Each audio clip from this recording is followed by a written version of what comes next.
Shalom, Sister T, appreciate you.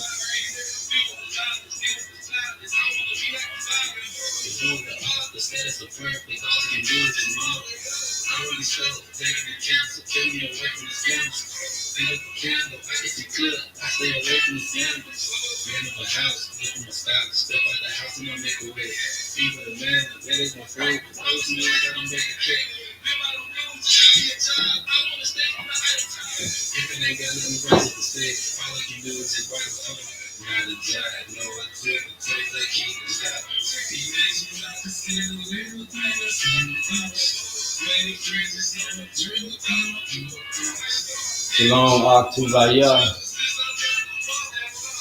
Charles Israel. Gotta say the Yah. Shalom. Shalom, bro.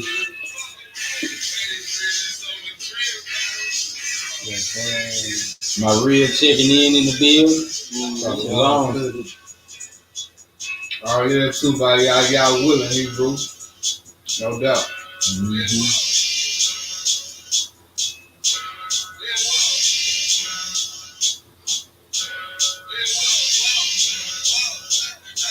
Sister Natima. Sister Natima, how y'all feeling, man? All praise. I'm glad my brother, you know what I'm saying, feeling better. I hope you feeling better. Know y'all in our prayers. Yes, sir. Auntie Lisa, you in our prayers. Hope you feeling better as well. All right. All praises to the Most High Yah. All praise. Shabbat Shalom. You know what I'm saying? I'm the young lion. I got my Ak with me. Bro Corey Yehuda. Corey Yehuda. Hallelujah. All praise. We back. You know what I'm saying? For another Shabbat, we had a little mix up down at the hotel, but it's all good. It's just Hashatan trying to throw a little monkey wrench. Every time. You know what I'm saying? But you know what I'm saying? Before we get into everything, let's get some shout outs.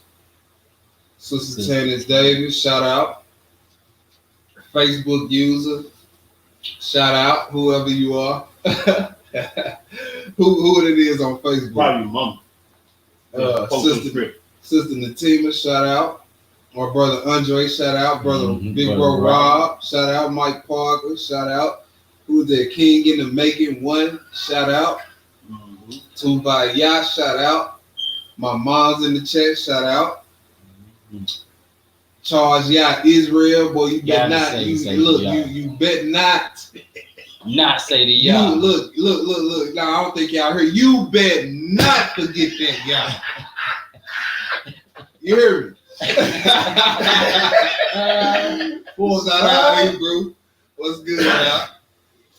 Hope you enjoy your Shabbat. My sister Tia, Shalom, sis. Got your rib in the building. KW, Shalom. My rib in the building, Shalom. Tubaya, happy born day. Oh, happy Earth Day, Hebrew. You know. Good to have you on the Facebook. My mother-in-law up here, my other mama up in here. Shalom. This is Kadera. What's up, sis? What up? What's good? Shabbat Shalom. All right, so y'all see the title. It's the Parables of the Kingdom. The Parables of the Kingdom, Part 2. And in Part 1, we went from, we started at the beginning. We started with Adam, right? Then we went from Adam and showed how when we went to Adam, I should say, we showed how the kingdom was right there in the beginning, right in paradise. And then we showed on down to Moses' time, how Moses was shown the kingdom in the form of the tabernacle, right? How it was shown, and then we got into parables. What are parables? We learned that another word for parables is proverbs, and we read a couple of them. Then we kind of showed how Solomon even dealt with the parables of the kingdom. You know what I'm saying? With the temple. So we read in the Wisdom of Solomon that was a foreshadowing of the temple.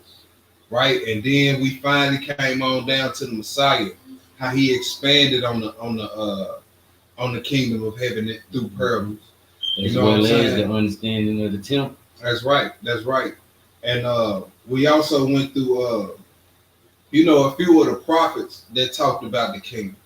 You know what I'm saying? But today we just gonna get more into the Messiah. You know what I'm saying? And then it is a part 3.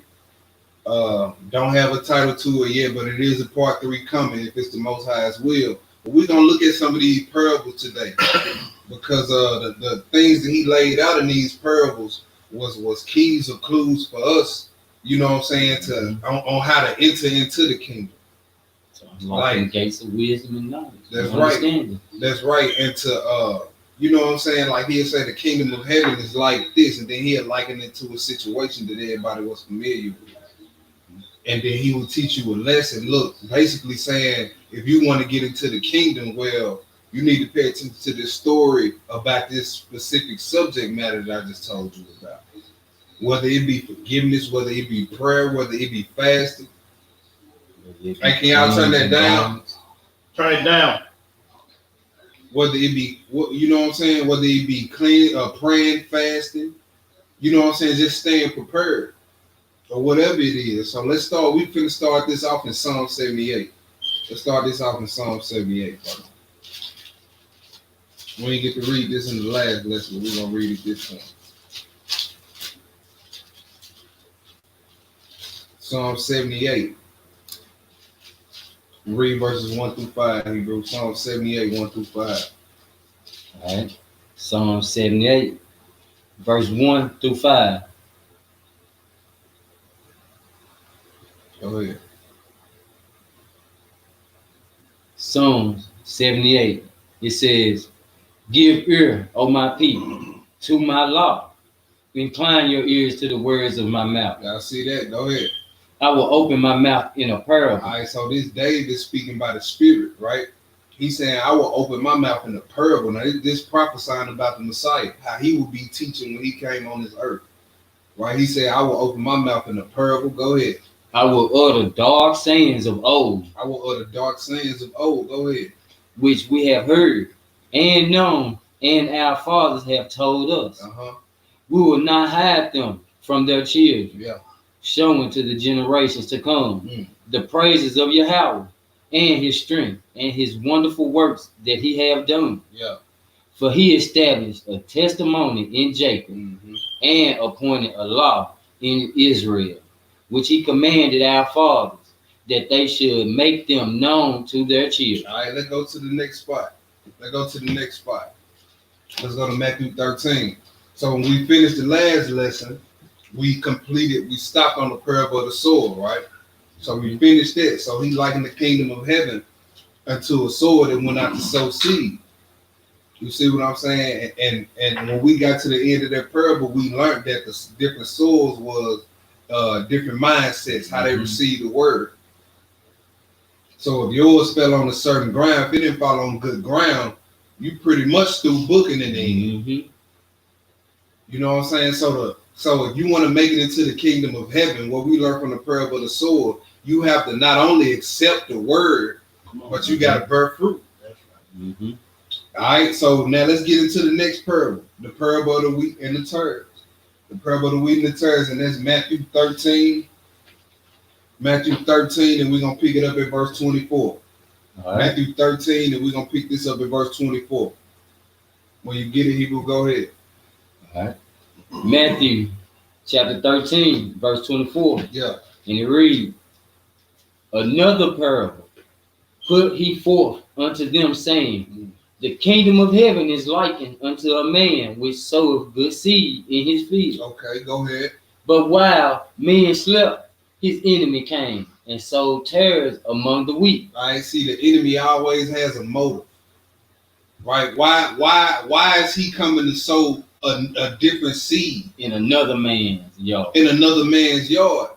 You know what I'm saying? It's to hurt what the good man's already sown. Right? Go ahead. But while men slept, his enemy came and sowed tares among the wheat Yeah. and went his way. But when the blade was sprung up and brought forth fruit, then appeared the tares also. Oh, okay. So let's get the definition of the tare real quick. Let's see what a tare is. See what a tare is. Let me pull it up real quick for y'all.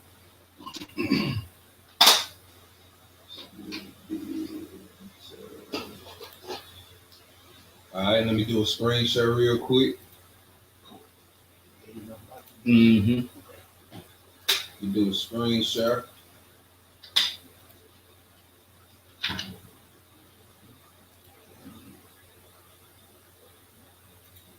All right. The word for tares is the strong number for tares is G2215.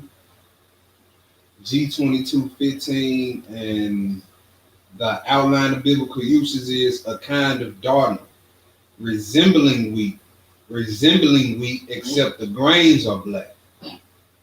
Resembling wheat, except the grains are black.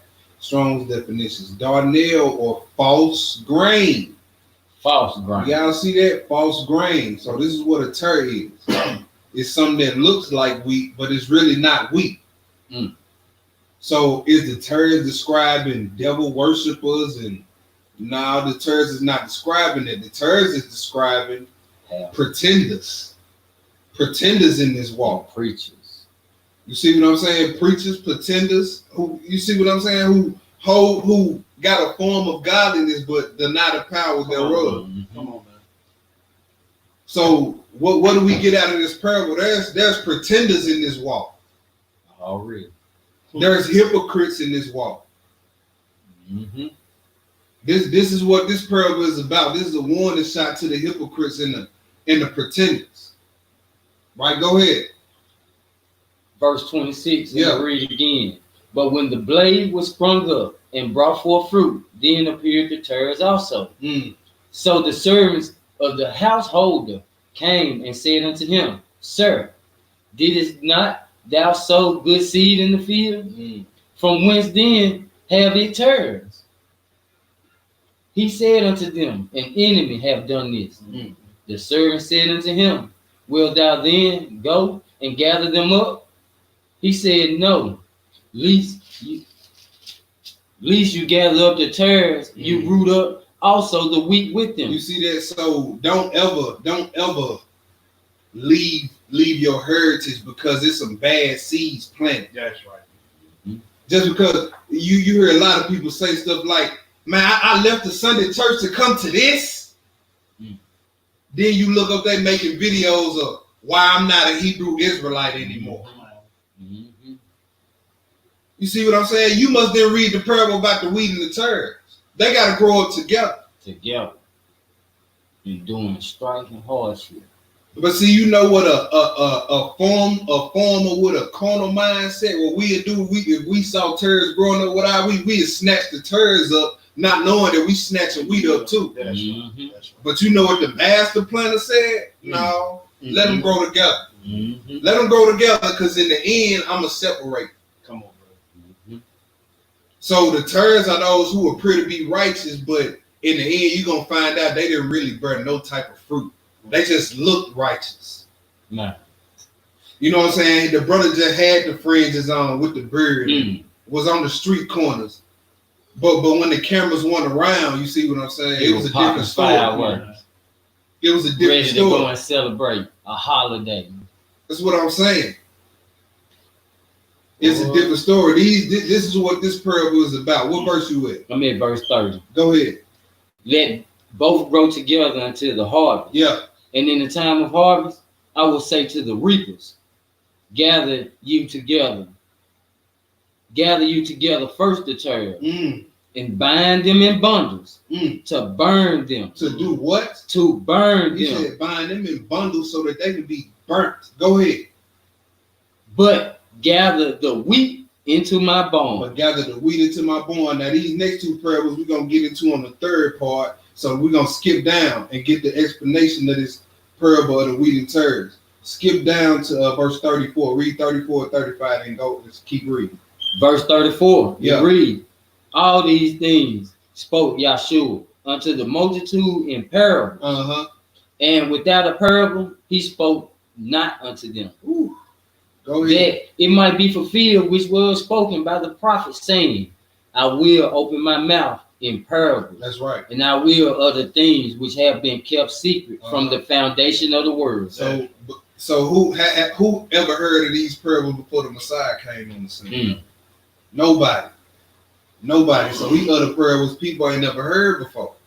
All right, read verse 36. Go ahead. Verse 36, Yes, it sir. says, Then Yahshua sent the multitude away, and he went into the house, and his disciples came unto him, saying, Declare unto us the parables of the tares in the field. And he answered and said unto them, He that soweth the good seed is the Son of Man.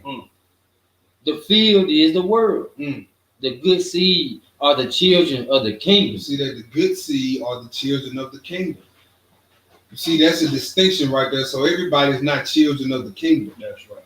Go ahead. But the tares are the children of the wicked one.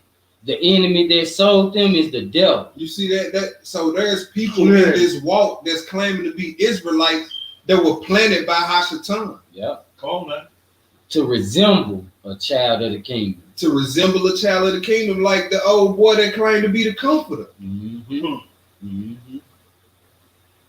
So the scriptures is telling you it's going to be corruption. Those who are corrupt amongst the believers. That's right. And also verse 30, it kind of puts an end to the rapture. You know what I'm saying? Because it Right. tells them the first people to go, Yeah. the first people that's going to get taken up is the tares. It's the tares, yeah. And they going straight to get burnt. Yep. So it's like, man, it's so deep, multifold. Yeah. Go ahead, Hebrew. Verse 39, Yeah. the enemy that sold them is the devil. The harvest is the end of the world, and the reapers are the angels. Go ahead. As therefore the tares are gathered and burnt in the fire, so shall it be in the end of this world. The Son of Man shall send forth his angels, and they shall gather out of his kingdom all things that You offend. see that all things that offend. The Messiah's going, you do that today, so you can't get mad at him. That's right. You don't put your dirty drawers on top of your clean ones. You separate that. Spoiled food on top of good food. You see that you don't keep the spoiled food. You don't keep the spoiled milk cart right next to the fresh milk. No, you take that spoiled milk out of there so you can put that fresh milk in there. You want put a molded apple next to a apple that's not molded. You get rid of it. Like putting a molded loaf of bread back in there with the rest of the bread. Right. So how much more with the spiritual side of things? The most high is gonna separate things that offend. Go ahead. As therefore the tares are gathered and burnt. Oh, sorry, I'm at 42. Go ahead. And shall cast them into the furnace of fire. There shall be wailing and gnashing of teeth. Read verse 43. Then shall the righteous shine forth as the sun in the kingdom of their Father. Who have ears to hear, let him hear. Job 27. Let's go there. Let's read about these hypocrites. Let's get some precepts to this parable. So the Messiah say the kingdom of heaven is like unto what we just read. So he basically telling you, if you want to get into the kingdom of heaven, don't be a hypocrite. Right. Don't act righteous in front of your brothers and sisters, and then when everybody ain't around and when the cameras ain't around, you a whole nother way. You wicked. You still in love with Babylon. You still like to do what Babylon do. And see, the Negro today, he want to make all type of little excuses on why he want to keep the 4th of July. well, we know we ain't free. We just celebrating it because we got an off day. But you still celebrating when this heathen celebrate. You still spending money when this heathen spending money and want you to spend money. But it's for the kids. Once you teach them the truth. Right. Everything that come out y'all mouth now is an excuse. Yeah. Bullshit, the nigga going to jail. Because at this damn point that we at, y'all done tried everything under the sun and it ain't work. Yeah, they were just out there protesting. Ain't gonna be nothing but enablers. Y'all done tried everything under the sun and it ain't work. And still want to cling on to everything that ain't work, but and don't want to come to this. Job 27, 1-9. Go ahead. Job 27. Let's read about the hypocrites of this thing. Matter of fact, yeah, go ahead. Nah, hold on. Before you read that, let me pull up some definitions to the word hypocrite, so we can see. Give me a minute while I screen share. I'm gonna pull the New Testament definition first.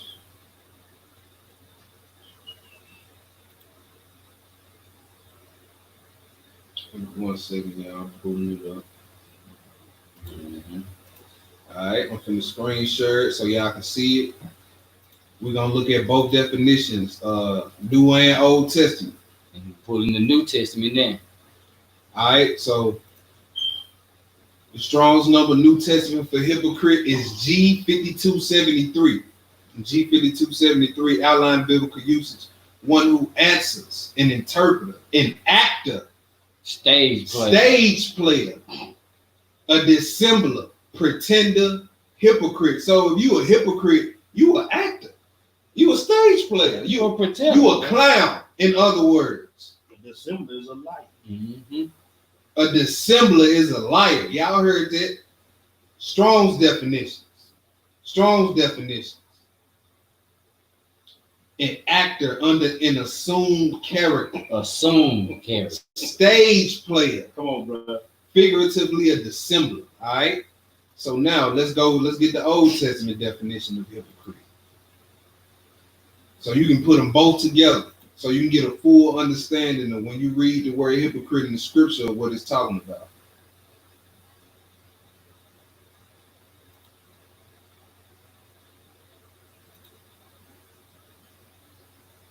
All right, hypocrite in the Old Testament in the Hebrew is H2611. H2611, the outline of biblical usage is hypocritical, godless,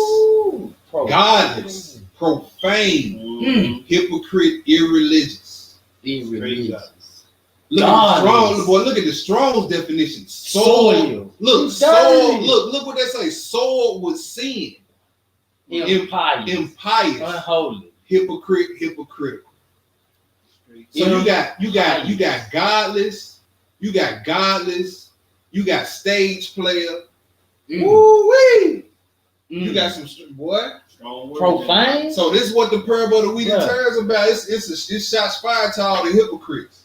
To everybody who's posing like a believer amongst Israel, it's shots fired to you. So Job 27, 1-9. Go ahead, people. Excuse me. Job chapter 27, verse 1. Yeah. And it reads. Go ahead. Moreover, Job continued his parable and said, as Yah liveth, who have taken away my judgment, and the Almighty, who have vexed my soul. All the while my breath is in me, and the spirit of Yah is in my nostrils. My lips shall not speak wickedness, nor my tongue utter deceit. Yah forbid that I should justify you till I die. I will not remove my integrity from me. You see that? This is right after one of his friends was talking crazy. You see what I'm saying? So Job, like, God forbid that I should, justify you. Right? Go ahead. My righteousness I hold fast and will not let it go. My heart shall not reproach me so long as I live. Let mine enemies be as the wicked, and he that rises up against me as the unrighteous. Go ahead. For what is the hope of the hypocrite? What is the hope of the hypocrite? Go ahead. Though he have gain, when Yah taketh away his soul. You see that? So he asking the question. He said, "What's the hope of the hypocrite, though he have gain when the Most High take his soul away?" Then what's his expectation? So yeah, you might see people in this walk that may be crooked, they may be wicked, they may be hypocrites, right? But you may see them expanding in this thing. You see what I'm saying? Winning money, gaining finances on fleet. But when his soul is taken away, then what's his expectation then? No. What can he hope for then at that point? There ain't no mercy. No. Read that verse 9. Verse 9. Will Yah hear his cry? Will Yah hear his cry when trouble cometh upon him? That's a rhetorical question. We know he won't. Will he delight himself? No, that was it on that. Okay. That was it on that. Let's go to the next part. He said, will he hear his cry when he cried? No. He already said that's an he told you that in Matthew 7. I don't know you. Look, who are you? Huh? You pretended like you was righteous, you was down for me the whole time. I knew you weren't really bearing no fruit. I'm looking at you the whole time. And see, people put on this front as if, come on, bro, as if the Most High is gonna judge who they fronting like. He ain't gonna judge who you fronting like in front of everybody. At all. He gonna judge who you really are under that front. As he said, ain't nothing hid from him. Nothing. His eyes is 10,000 times brighter than the sun. Yes, sir. Yes, sir. Beholding the good and the evil. That's right. Let's go to Psalms 26.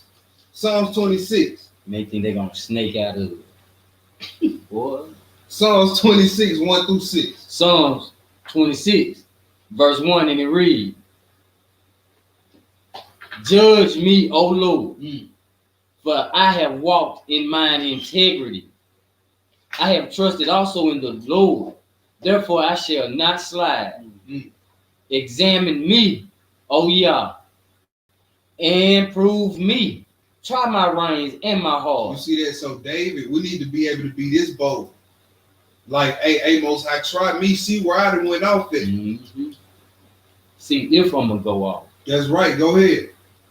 For thy loving kindness is before mine eyes, and I have walked in thy truth. I have not sat with the vain person. See, you can't sit with everybody in this walk. Yeah, I know that ruffle feathers. They're ruffle feathers, but I don't sit with everybody. That's real. I don't eat with everybody. I don't dap with everybody. I don't chop it up with everybody. Period. Go ahead. Neither will I go in with the dissemble. With the who? A dissemble. Also, if you claim yourself to be weak in this walk, you ain't supposed to be hanging out with no dissemblers, with no stage actors, with no stage play, with no characters. Profane. Ungodly. You see what David said? He said, and I will not sit with the dissemblers. Come on, man. So as we have a job to do. Call them out. Put them on Front Street.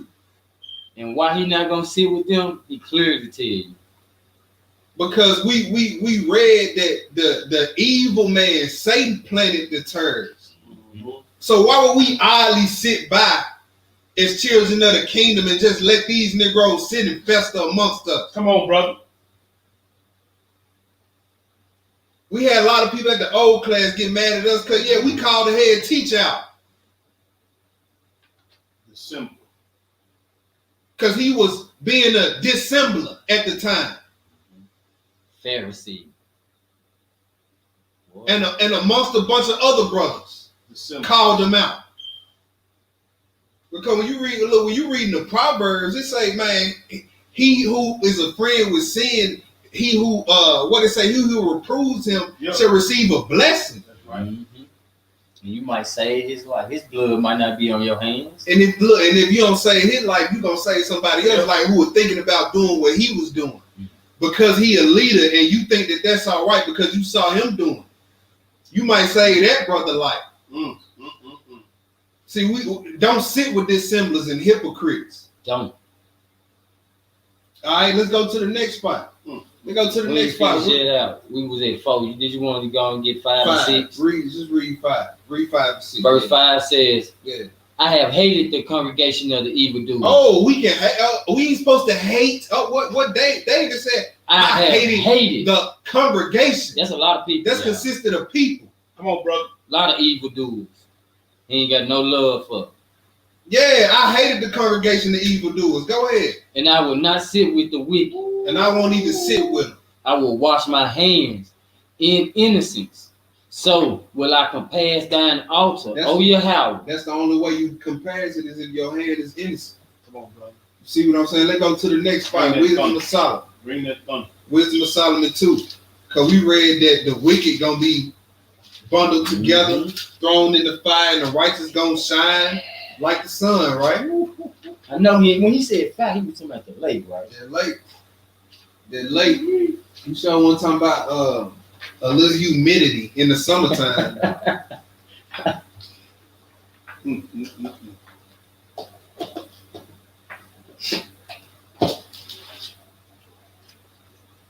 Wisdom of Solomon chapter 2, pick it up in verse 1. Wisdom of Solomon, chapter 2, verse 1, and it reads, Yeah. For the ungodly said, reasoning with themselves. Now see, the ungodly said, notice how it's starting out. Now, a lot of people who want to try to bash the Apocrypha, they'll pick this up in the middle of the chapter. Won't read back to verse 1 and say, see, look what this book's saying. See, they'll pick it up at verse 7 somewhere and say, see, look what this book telling you to do. Mm-hmm. But they didn't bag it up to verse 1 where it say the ungodly said this. The ungodly. Watch them little Jedi mind tricks, y'all. The dissembler told you. The actor told you. That's right. Come on, the stage player. Verse 1. Go Verse ahead. 1. Yeah. For the ungodly said, reasoning with themselves, but not aright. So you can reason within yourself. Well, I got my own mind. Well, first of all, it's not your mind. Right. You didn't put them thoughts in there. You didn't put that brain in there. You didn't put that cover on the top of your head to cover your brain. How many strands of hair you got on your head? Don't Since even it's know. yours. Don't even know. Don't know. You see that? So he said the reason with the ungodly reason within themselves, but it's not right. But it's not right. Go ahead. Our life is a short and tedious, and in death of a man there is no remedy. Look, man, we gonna die anyway. You know what I'm saying? Let's just live a little bit. Go ahead, boy. Neither was there any man known to have returned from the grave. For we are born at all adventure, and we shall be hereafter as though we had never been. For the breath in our nostril is as smoke, and a little spark in the moving of our heart. Which being extinguished, our body shall be turned into ashes, and our spirit shall vanish as the soft air. You see that? So this is what the ungodly say. You hear our people put it in today's terms, we all can understand it. Man, I'm gonna eat this pork. I'm gonna die anyway. Yep. I ain't going nowhere. He said that's ungodly and that's unright reasoning. That's what it said to start off. That's right. I'm gonna die one day anyway. See, that's our people problem. Always looking just at this light, at the carnal light, the carnality. Come on. And since they stuck in their flesh, they don't see nothing after the perishing of the flesh. But see, we gonna get into some at the end of the lesson about your soul. One of them parables about your soul. You know, one of them parables at the old class, they told us that's somebody looking from the lake of fire over. We gonna get into it. Oh, we gonna get into it. Woo-wee. Something that happened to your soul immediately after you die. Come on now. Immediately. And then you still gotta wait for the judgment. Come on now. Yeah, so let's get it. We finna get it today. What verse was you in? In 4. Go ahead. And our name shall be forgotten in time, and no man shall have our works in remembrance, and our light shall pass away as the trace of a cloud, and shall be dispersed as a mist that is driven away with the beams of the sun, and overcome with the heat thereof. So this is what the ungodly saying. YOLO, you only live once. Another lie. Another lie. And that's something that deceive our people. So they just put them in the mindset and man, forget it. I'm just gonna do whatever. YOLO, you only live once. No, you don't. You better check again. Calling death to themselves. You better check again. That's right. Go ahead. I'm at verse 5. Yeah, verse 5. For our time is a very shadow that passes away, and after our end there is no returning, for it is fast sealed, so that no man cometh again. Come on, therefore, let us enjoy the good things that are present, and let us speedily use the creatures like as in youth. Let us fill ourselves with costly wine and ointments, and let no flower of the spring pass us by. Let's just turn up, man. Like we YOLO, we only got one life to live, and man, let's just go get drunk and turn up and pop. This is what the ungodly saying. For the lascivious. He said, don't let no flower of the spring pass us by. Man, it's summertime. Let's go get on some women. That's real. Go ahead. Come on, therefore. Hold on. I'm at 8. Yeah. Let us crown ourselves with rosebuds. Let us do what? Crown ourselves with rosebuds. Now, the scriptures is so real, because where do we see this now? Don't they got the little filter on the Snapchat and on the pictures where they crown, they got the little rosebud? But don't realize it's the same crown of thorns that the Messiah had. Like, what are we really doing? But don't nobody want to dig in these scripts and this dead live real slapping you in the face. Come on now. Come on now. Show me people in the world that's not saying this if the scriptures ain't real. Come on now. Present your call. Go ahead. Before they be withered, let none of us go without his part or our voluptuousness. Let us leave tokens of our joyfulness in every place, idol worshiping. But this is our that's what portion. I'm saying. Like he said, let none of us go without our part of voluptuousness. Then you encourage others to live a reckless lifestyle. Girl, live your life, girl. Forget him. Man, go out here, man. These women out here, man. Just get them, man. Let's get this bag, man. That's all it is to life, getting that money, man. Right. All they want you to think. Let's go get drunk on the weekend. Why it can't be, man? Let's go have a few drinks. Why you got to go get drunk? Most High don't deal with drunkenness. Right. Go ahead. For this is our portion, and our lot is this. See, people think that's all there is to this life, is just a good time and party. That's why they quick to hand out excuses. Oh, they was sad. Oh, they was depressed. Oh, no, they was lost. Thank you. I didn't have that word. They was lost. But these are the hypocrites, though. When they ain't in front of y'all on the Shabbat, this is what they doing. Go ahead. Read, boy. Let us oppress the poor righteous man. Let us not spare the widow, nor reverence the ancient gray hairs of the age. They don't really care about the helpless when they ain't in front of the camera. When they ain't in front of the bruise. Ain't gonna get no accolade for that. Did nobody see me? I couldn't post that. No, and they think the Most High gon' judge the person that they in front of the bruise. They think he gon', oh yeah, see, I like that brother. Tell that brother to come up in here. But didn't it already say that they was playing an assumed character? Yeah, assumed character. Man. Look, assumed character. Oh, yeah, come on, y'all. Bring them scripts out. Go ahead, Hebrew. Let us oppress 11. Let our strength be the law of justice. For that which is feeble is found to be nothing. You see that? So they think might is right and weakness is useless. Come on now. That's what they think. That's in their mind. Go ahead. Therefore, let us lie and wait for the righteous. Because he is not, let us lay in wait. We're going to jump out on him. Therefore, let us lie and wait for the righteous. You see that? Because that's why I told you we first started out that prayer, but we turned the whole point of Satan coming to plant the tares was to hurt the wheat. Infiltrate. Was to hurt the wheat. Down the righteous. That's right. Go ahead. Boy, these scriptures hitting like steel. Oh, praises. Go ahead. Because he is not for our turn. Oh. And he is clean, contrary to our doings. He upbraided us without offering, without offending of the law. You see that? So he get on them. Yeah, that what we just went to that Psalms 26. I don't even sit with this assembly, and I hated the congregation of the wicked doers. Mm. And this is why the wicked hate you. Let this nigga think he better. Nigga gonna tell me I committed adultery. Nigga, you did. Yep. And I tell you again.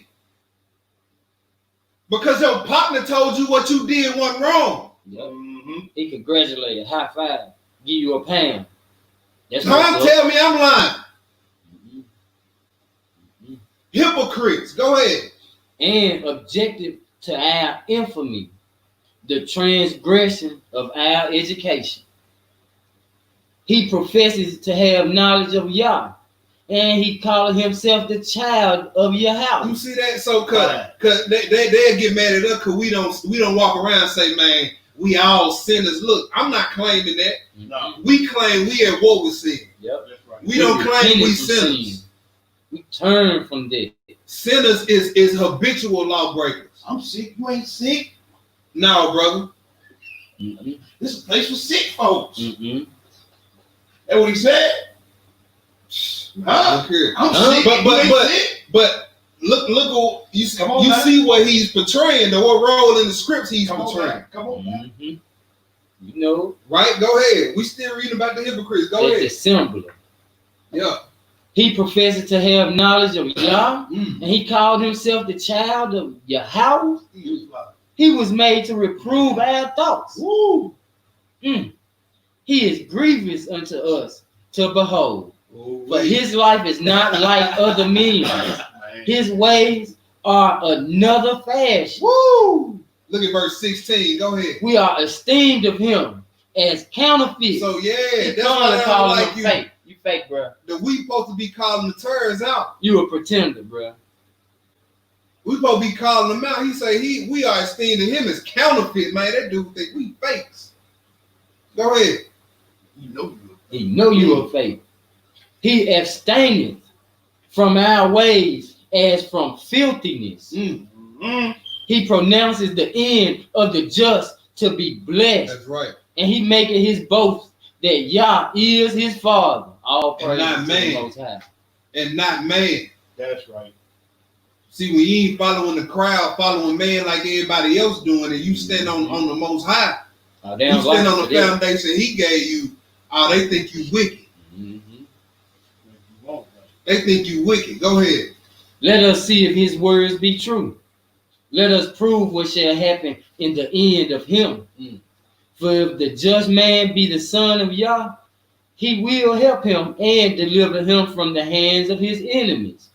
Let us examine him with despitefulness and torture, that we may know his meekness and prove his patience. Let us condemn him with a shameful death, for by his own saying shall he be respected. Oh yeah, they gonna try to condemn you now with a shameful death Mm-hmm. when you call them out. Oh, that nigga and his whole family some bulls that going to the lake. Yeah. Yeah, look what role you portraying in the scripts though. Mhm. You ungodly. Huh? Why you trying to call somebody else ungodly? Cause what your name ain't on the, you don't own that. It say the place of Tophet have been ordained of old. Negro, where your name at on that? Come on, brother. Who can you send to the lake? Nobody. Straight up. Go ahead. Such things they did imagine and were deceived, for their own wickedness have blinded them.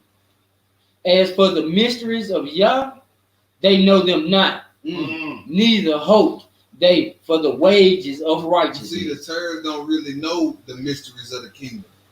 Come on, brother. They might understand the surface level part of it, but the deeper parts of it, There you go. they don't really understand it. The Most High not gonna let them understand it. He just said they blind. They blind, still on milk, Speak on. still on milk. Go ahead.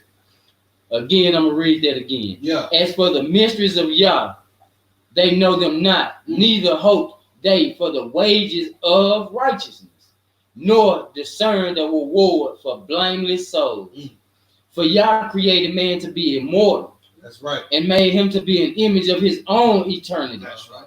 Nevertheless, through envy of the devil came death into the world. All right. And they that do hold of his side, they do find it. That's right. Read on down to chapter 3, 1 through 10. Go ahead. Chapter Now 3. we're going to read about the righteous. Come We're on, going to man. read about the righteous. Go ahead. Chapter 3, Yeah.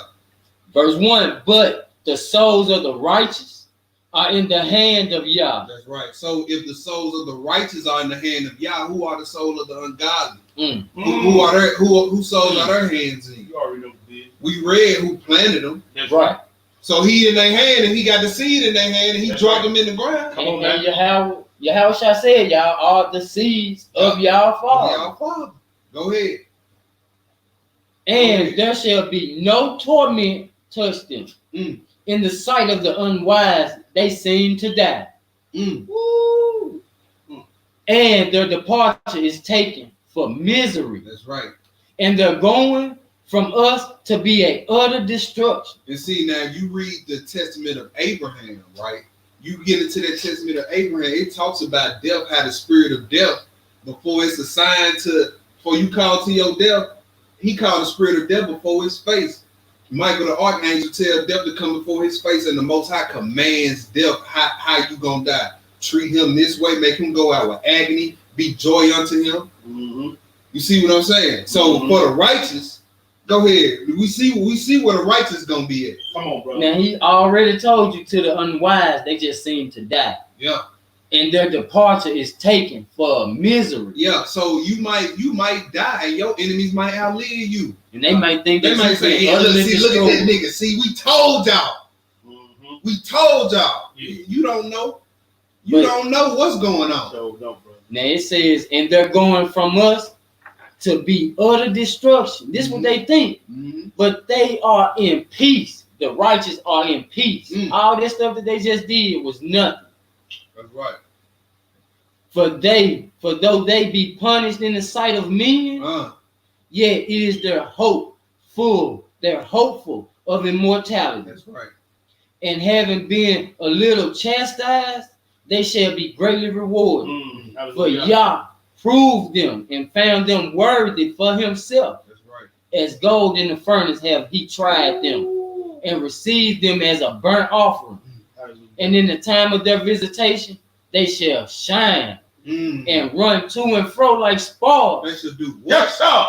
Shine and run to and fro like sparks among the stubble. They shall judge the nations and have dominion over the people. And their Yahweh shall reign forever. That's right. They that put their trust in him shall understand the truth. And such as be faithful in love shall abide with him. Yeah. For grace and mercy is to his saints. Mm. And he have cared for his elect. Yes, sir. But the ungodly, they shall be punished according to their own imaginations, Hallelujah. which have neglected the righteous Yes. and forsaken the Lord. And forsaking the Most High. Let's go to the next spot.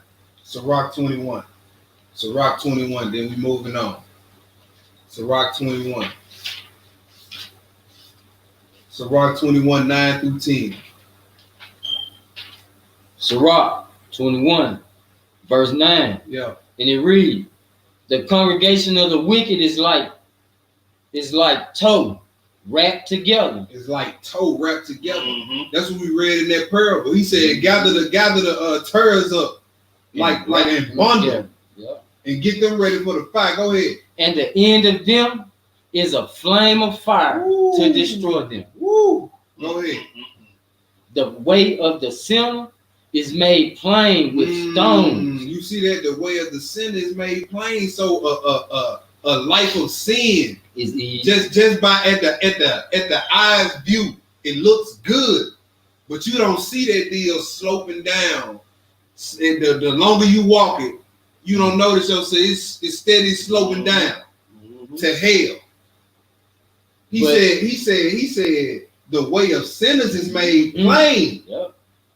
Go ahead. With stones, but at the end thereof is the pit of hell. The end thereof is the pit of hell. I know where y'all going. Woo! Let's go to the next spot. Luke 14.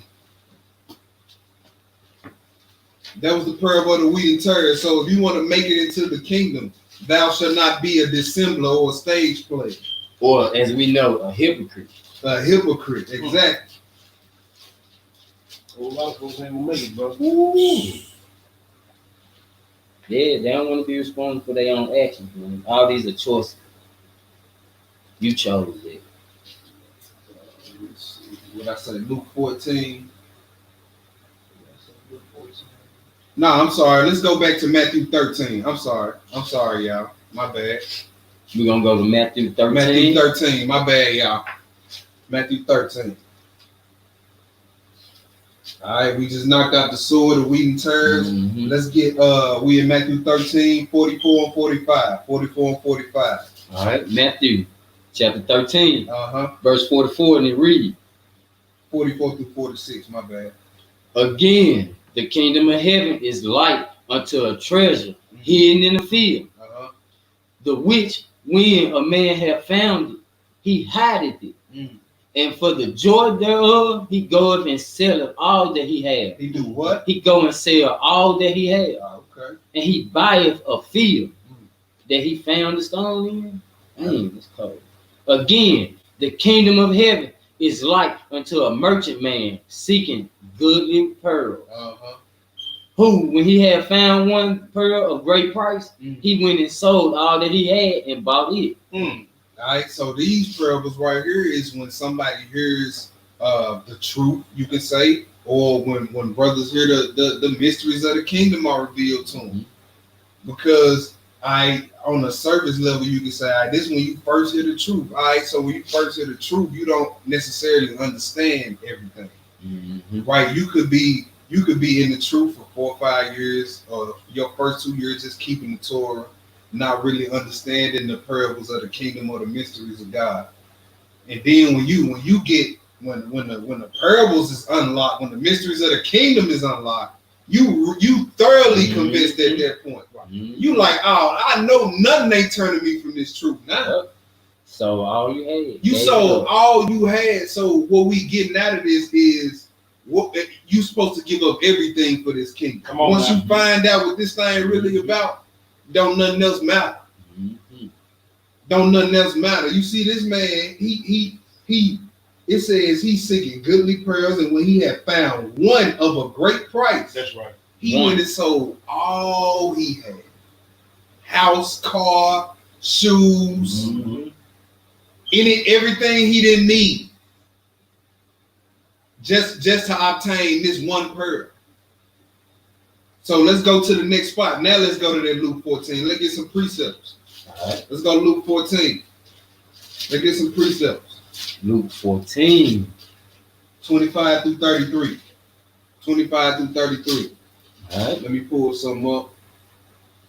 Let me go ahead and read. Wait. You can go ahead. No, hold on. I think let me pull it up. Yeah, quick, give me 1 second, family.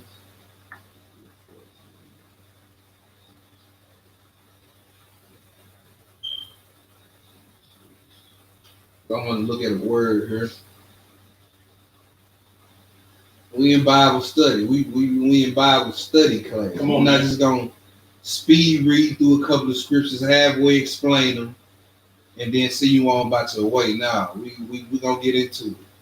So Luke 14, 25 through 35. When you get it, my brother, go ahead.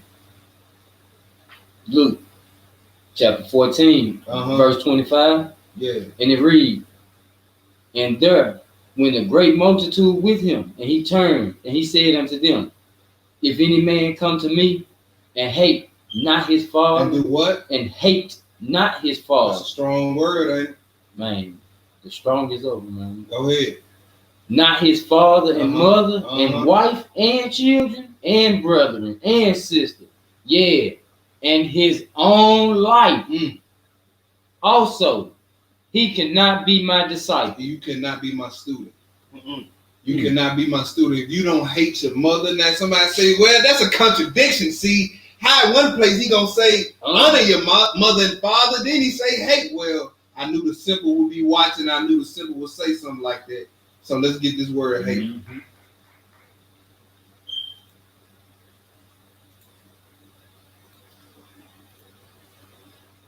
Hope y'all can see that. It's G. This is the word. Hey, it's G3404. And it says, outline of biblical usage. To hate, pursue with hatred, detest, to be hated, detested. See, brother, right there in your concordance, brother. Mm-hmm. It's saying it. Let's keep reading, brother. Just hold on. Hold your horses. Strong's definitions. Hatred, to detest, especially persecute, by extension, to love less. That's the key. Oh. That's the key, to love less, right? To love less. Hold your spot right here. Let's go look at some in Genesis. Hold your spot. Let's go to Genesis 29 real quick. Let's go to Genesis 29 real quick, Hebrew. Hold your spot right there. Yeah, because that's powerful. So if I just put to love less right there. Right. Just replace it with love less. So you're supposed to love your family less than you love God. Exactly. Right. Exactly. Genesis, what chapter? Genesis 29, read 30 through 31. All right. Genesis 29, 30 through 31. This is Jacob. This is about Jacob, Leah, and Rachel. Because he hated one of his wives. Yeah. Right. Then what the script say? And when we starting at? Yeah. You see it already. 30 through 31. All right.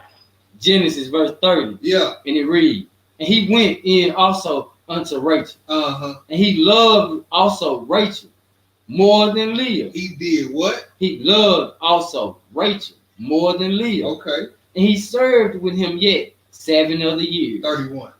And when the Lord saw that Leah was hated, Now, did he detest Leah or did he love her less? loved her less. He loved her less.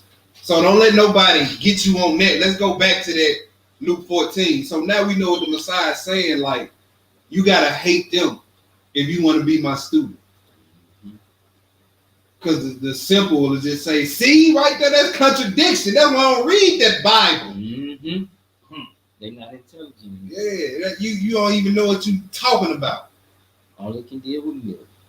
You ain't even dealing with milk if you can't discern that. Man. Reprobate. Pick that up at 25. Pick it up at the top. Verse 25. Yeah. And there went a great multitude with him. And he turned and he said unto them, if any man come to me and love less and not love less his father and mother and wife and children and brethren and sister, yeah, and his own life also, he cannot be my disciple. And whosoever doeth not bear his cross, Do not do what? he don't bear his cross and come after me, he cannot be my disciple. All right, so not only do you have to love your family members less, And yourself. right? You got to bear a cross now. You got to think about this. Like at that time, when the Israelites heard the word cross back then, they mind went to where our mind goes when them crackers put their lights on behind us. Like they knew once they heard the word cross, oh, what? Mm-hmm. They knew once you carried your cross, partner, that was a one-way trip. You didn't make it You didn't back. make that. That's right. They understood carrying the cross meant I'm walking to my death. That's right. Because back then, they crucified up to 500 of us a day on them things. So over me when it was all said and done. It was just like a police shooting today or a lynching back in the 60s. That's where they got it from. That's where they got it from. Yeah. So so the Messiah said, if you not willing to walk to your death like I walk to mine, you can't be a student of me. Mm-hmm. You can't be a student of me. This is the parable of the goodly pearls. Giving up everything, even your own life. Come on now. Even your own life. So this is what the kingdom of heaven is like this too. Woo. Woo. Some people don't want that. You see, do you really want the kingdom? Mm. When you get to breaking these parables down and what it's saying, ask yourself, man, is this something that I really want? Mm. On next, man. Did you weigh the whole matter? I mean, let's just think about the Man. Messiah. Let's just think about the Messiah carrying his cross. Right. Crown of thorns on his head, blood Bleed. dripping down his face into his eye. The back beat and weep. You know how hard you got to do to snatch a patch of beard out of somebody's face? Mm. Hit in the face with rods, spit on, Back beat up. He said, if you and if you still not willing to walk to your death after that, and while he walking, everybody yelling out Proverbs and Proverbs. humiliation. You got to be ready to bear your cross. That's what that means. Look at this Nazarite. That's what this thing means. Boy. The parable of the goodly pearls, huh? Boy. And we thought that was just some smooth, soothing read. Oh man, he found some pearls. Right. Y'all, pearls in the Bible, y'all. You know, you looking at all the wrong stuff. Yeah. And he's talking about pearls of knowledge. Go ahead, Hebrew. Yes. Go ahead, Hebrew. 28. Yeah. For which of you intending to build a tower That's right. sitteth not down first and counteth the cost, Mm. whether he have sufficient to finish it? Least happily after he have laid the foundation and is not able to finish it, all that behold it begin to mock him. You see that? All that beholder beginning to mock.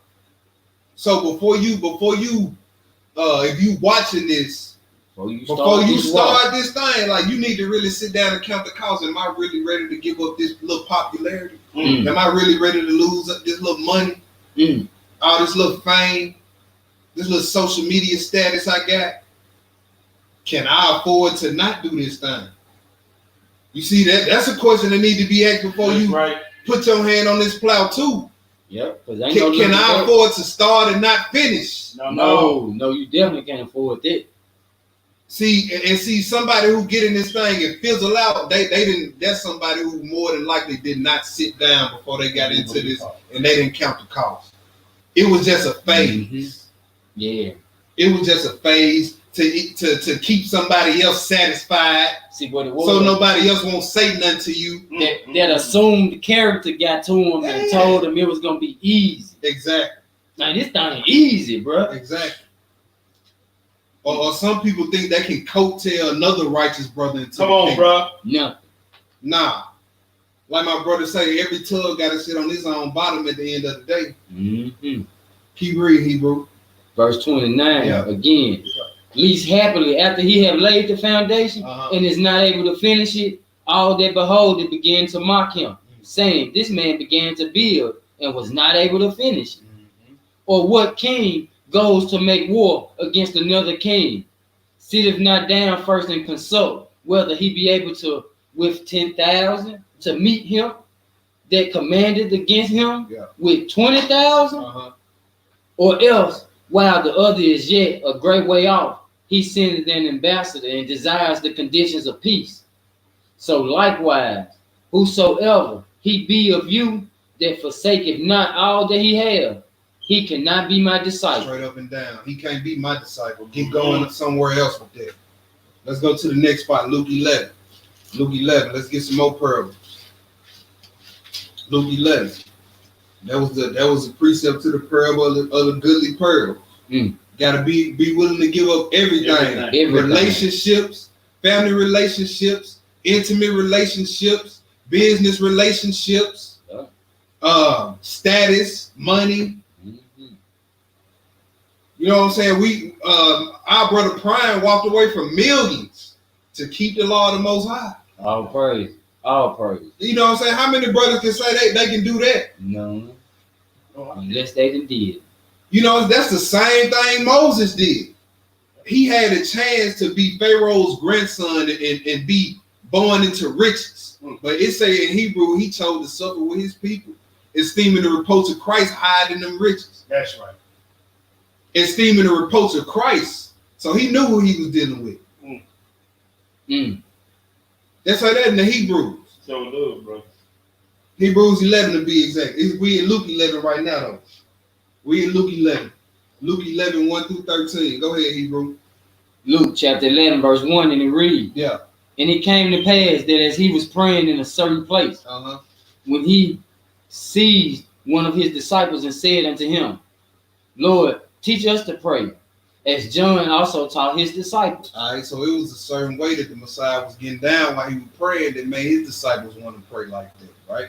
So they asked him, Lord, teach us how to pray like John taught his disciples. Go ahead. And he said unto them, when you pray, say, Our Father, which art in heaven, hallowed be thy name. May thy kingdom come, and thy will be done in heaven as it is in earth. Give us this day our daily bread, and forgive us of our sins, for we also forgive everyone that is indebted to us. That's right. And lead us not into temptation, and deliver us from evil. All right, go ahead. And he said unto them, which of you shall have a friend, and shall go unto him at midnight, and say unto him, friend, lend me 3 loaves. For a friend of mine is in his journey, is come to me, and having nothing to set before him. All right, so the Messiah taught them what to pray for when they asked him, right? Now he's about to introduce a few elements that's like overlooked a lot of times when it comes to our prayer life. You know what I'm saying? And best believe you not getting the kingdom if you not in constant communication with the one who runs the kingdom. Man. So understand this. So now he's finna introduce 2 elements to prayer, which is boldness and persistence. You see what I'm saying? We all need that because some things don't come at breakneck speed. You know what I'm saying? Some things you got to play the long game with. Some healings don't come at breakneck speed. Sometimes you gonna have to bang on that every day. Every day. Every day. And then here go another. I'm gonna throw another monkey wrench in there. Don't think because you didn't pray for it and you was persistent that it gonna happen because the Messiah did. Paul did too. Paul did. Yes, sir. 2 Corinthians. Because it's all in the will of the Father. That's right. It's all in the will of the Most High, man. Go ahead.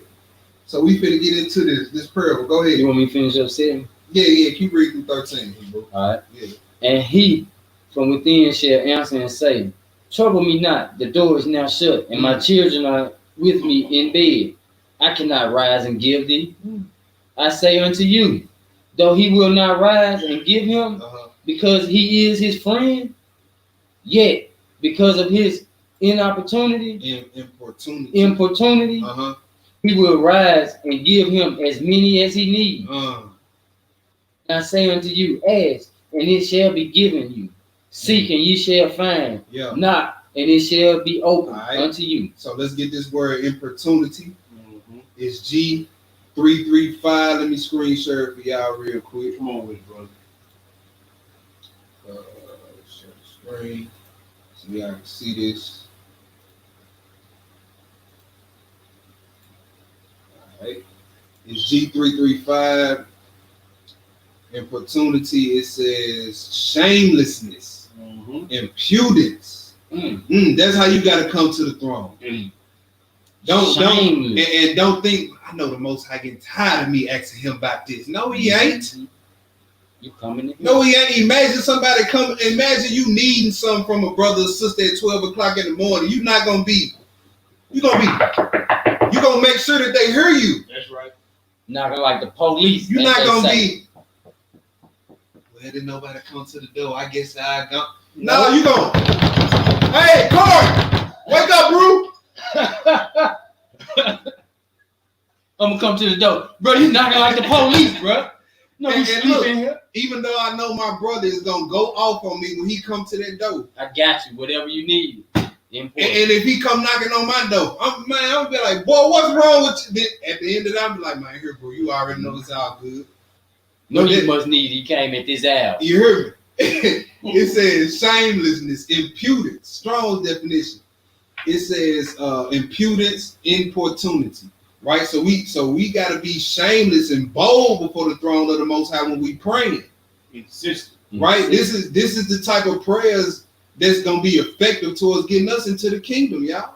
Not that, well, Lord, I know I asked you for this last week, and I know you just getting tired of me. And see, if that was the case, we got to look at the similitudes that are laid down. Yeah.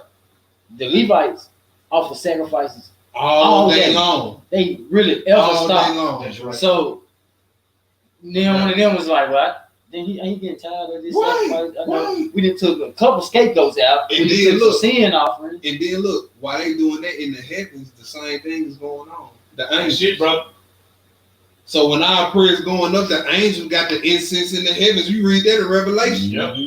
Read that in Revelation. Go ahead. So because of his importunity, he will rise and give him as many as he needs. Verse 9. Verse 9. Uh-huh. And I say unto you, act, and it shall be given. So since importunity is in their shamelessness, he's not saying acts one time. And think you finna receive. This is persistently asking, persistently knocking, persistently seeking. Right? Go ahead. And seek and you shall find. Yeah. Knock and it shall be open to you. Uh-huh. For everyone that asketh, receive it. Mm. And he that seeketh, find it. And to him that knocketh, it shall be open. That's right. If a son shall ask of bread of any of you that is a father, will he give him a stone? You know, so I understood this, but it really came full circle when I had my own children. Oh yeah. They started asking for stuff like you be willing and happy to do something for your child. Especially a little simple request like, Dad, can I have a cookie? Sure. Yeah. You ain't considering nothing. What you done had today? Right. You like, yeah, baby girl, here. Yep. You know what I'm saying? You're not gonna turn around and say, here, here go a pistol. Man. Don't shoot something, get out of my face. Man. No, you're not gonna do that. So if you're not gonna do that and you evil, and you had a tendency to be evil, you have an evil nature inside you that you constantly supposed to be fighting against. Yeah. How much more with the Most High? He don't even have an evil nature at all. That if you persistently ask and you shameless before his throne, he gonna give it to you. Right? Go ahead. Like a child. That's right. Or if he asks for a fish, will he give for him a fish, a serpent? Or if he shall ask for an egg, will he offer him a scorpion? Yeah. If you then, being evil, know how to give good gifts unto your children, how much more shall your heavenly Father give the Holy Spirit to them that ask him? Right. So you can if you want the power to heal, cast out devils and all that, all you gotta do is ask. All you gotta go with that chain. That's it. You gotta go and talk to the master. That's right. Because look, and we all need to be doing it because in Romans it say he who not have the spirit of Christ is none of his. There you go. It's impossible for you to get the kingdom if you're not baptized with the Holy Spirit, with the Ruach. It's one thing to be baptized with the water, but it's a whole other thing to be baptized with that fire, that Ruach. All praise. So we need to be hitting our knees, begging him to strike us with that Holy Spirit. That's right. Because in Romans it tell you, if you don't have that Spirit of Christ, you are none of his. Luke 18. Luke 18. Luke 18. Let's go to Luke 18. Luke 18, pick it up at verse 1. Verse 1. Yes, sir. Luke 18. And he spoke a parable unto them to this end, that men ought always to pray and not to faint. Yeah. Saying, there was in a city a judge which feared not Yahweh, neither regarded man. And there was a widow in that city, and she came unto him saying, avenge me of mine adversary. And he would not for a while. All right, hold it right there. Let's pull up a word real quick. He said, men are always to pray and not what? Not faint. Not faint. That's verse 1. Let's get this word for faint. And then when you're looking up these words in the concordance, just replace the definitions with the word that's in the verse. And when we read it again, and it'll help you understand it like better. You know what I'm saying? That's for your understanding. Like when you study, you know, do stuff that's gonna help you remember stuff. All right, so it says it's G 1573, outline of biblical usage, to be utterly spiritless, to be weary out, exhausted. I'm tired of praying. No, you just said to be word out. We gotta pray 3 times a day. Yes, sir. So you faint if you keep saying, "I don't go out." You faint. Well, you faint, and then when we get into part 3, when we get into part 3, we really gonna get into our little speech, the things we say like that. Because if you talk a certain way, think a certain way, you're not gonna get into the kingdom. Because even though the kingdom is a place, we're gonna go into the kingdom also being a state of mind or a state of consciousness that you gotta come to before you can even step foot up in the kingdom. So all that, I'm tired. I'm fat. I'm just ugly and I'm look. You're not gonna get into the kingdom like that. Negativity. That's wicked talk. That's wicked talk. Life and death is in the power of the tongue. That's right. I'm tired. You look up 10 minutes later, you laid up sleep. Mm-hmm. Can't get nothing done. Can't get nothing done. Look what you speaking. Mm-hmm. So it says to be bad or weak, to fail in heart, faint be weary. So you get tired of praying.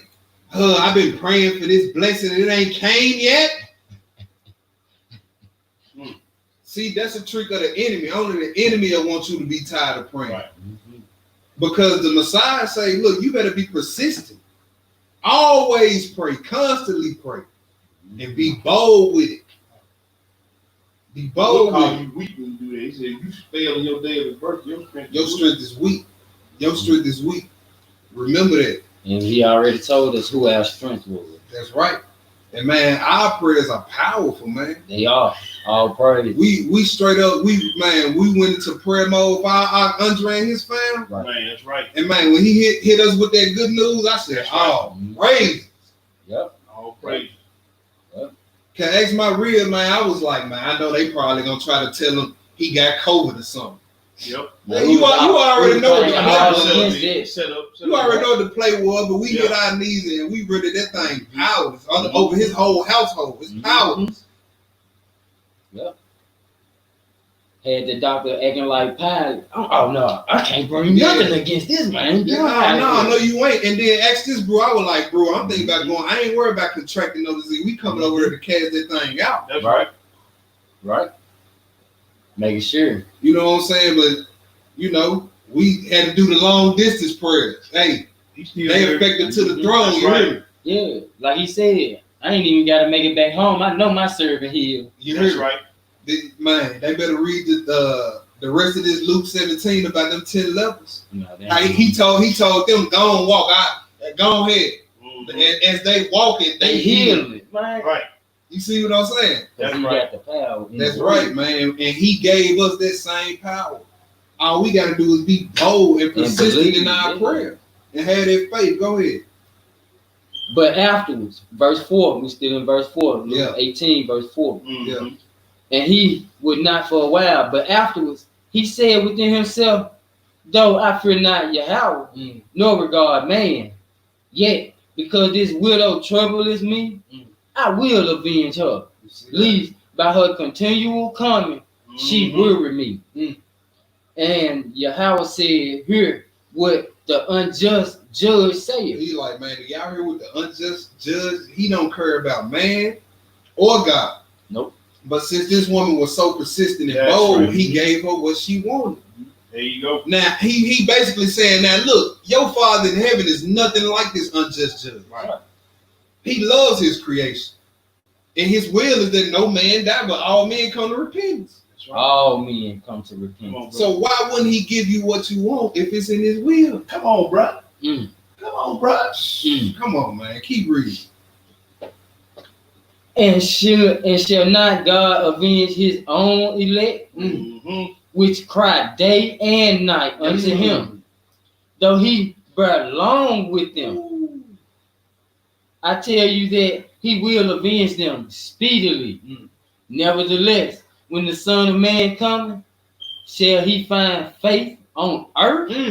Let's go to the next spot. So that's a hard question. He said when he come back, is we even still gonna be faithful? Yeah, because persistent. Is he gonna find faith like that when he persistent? And or like that lady that fought through the crowd to grab him in the garment. Yeah. Let me. Where we going? And this is another reason. Sirach 35, like we got to be persistent in our prayers because it's things going on in the spiritual realm when them prayers go out.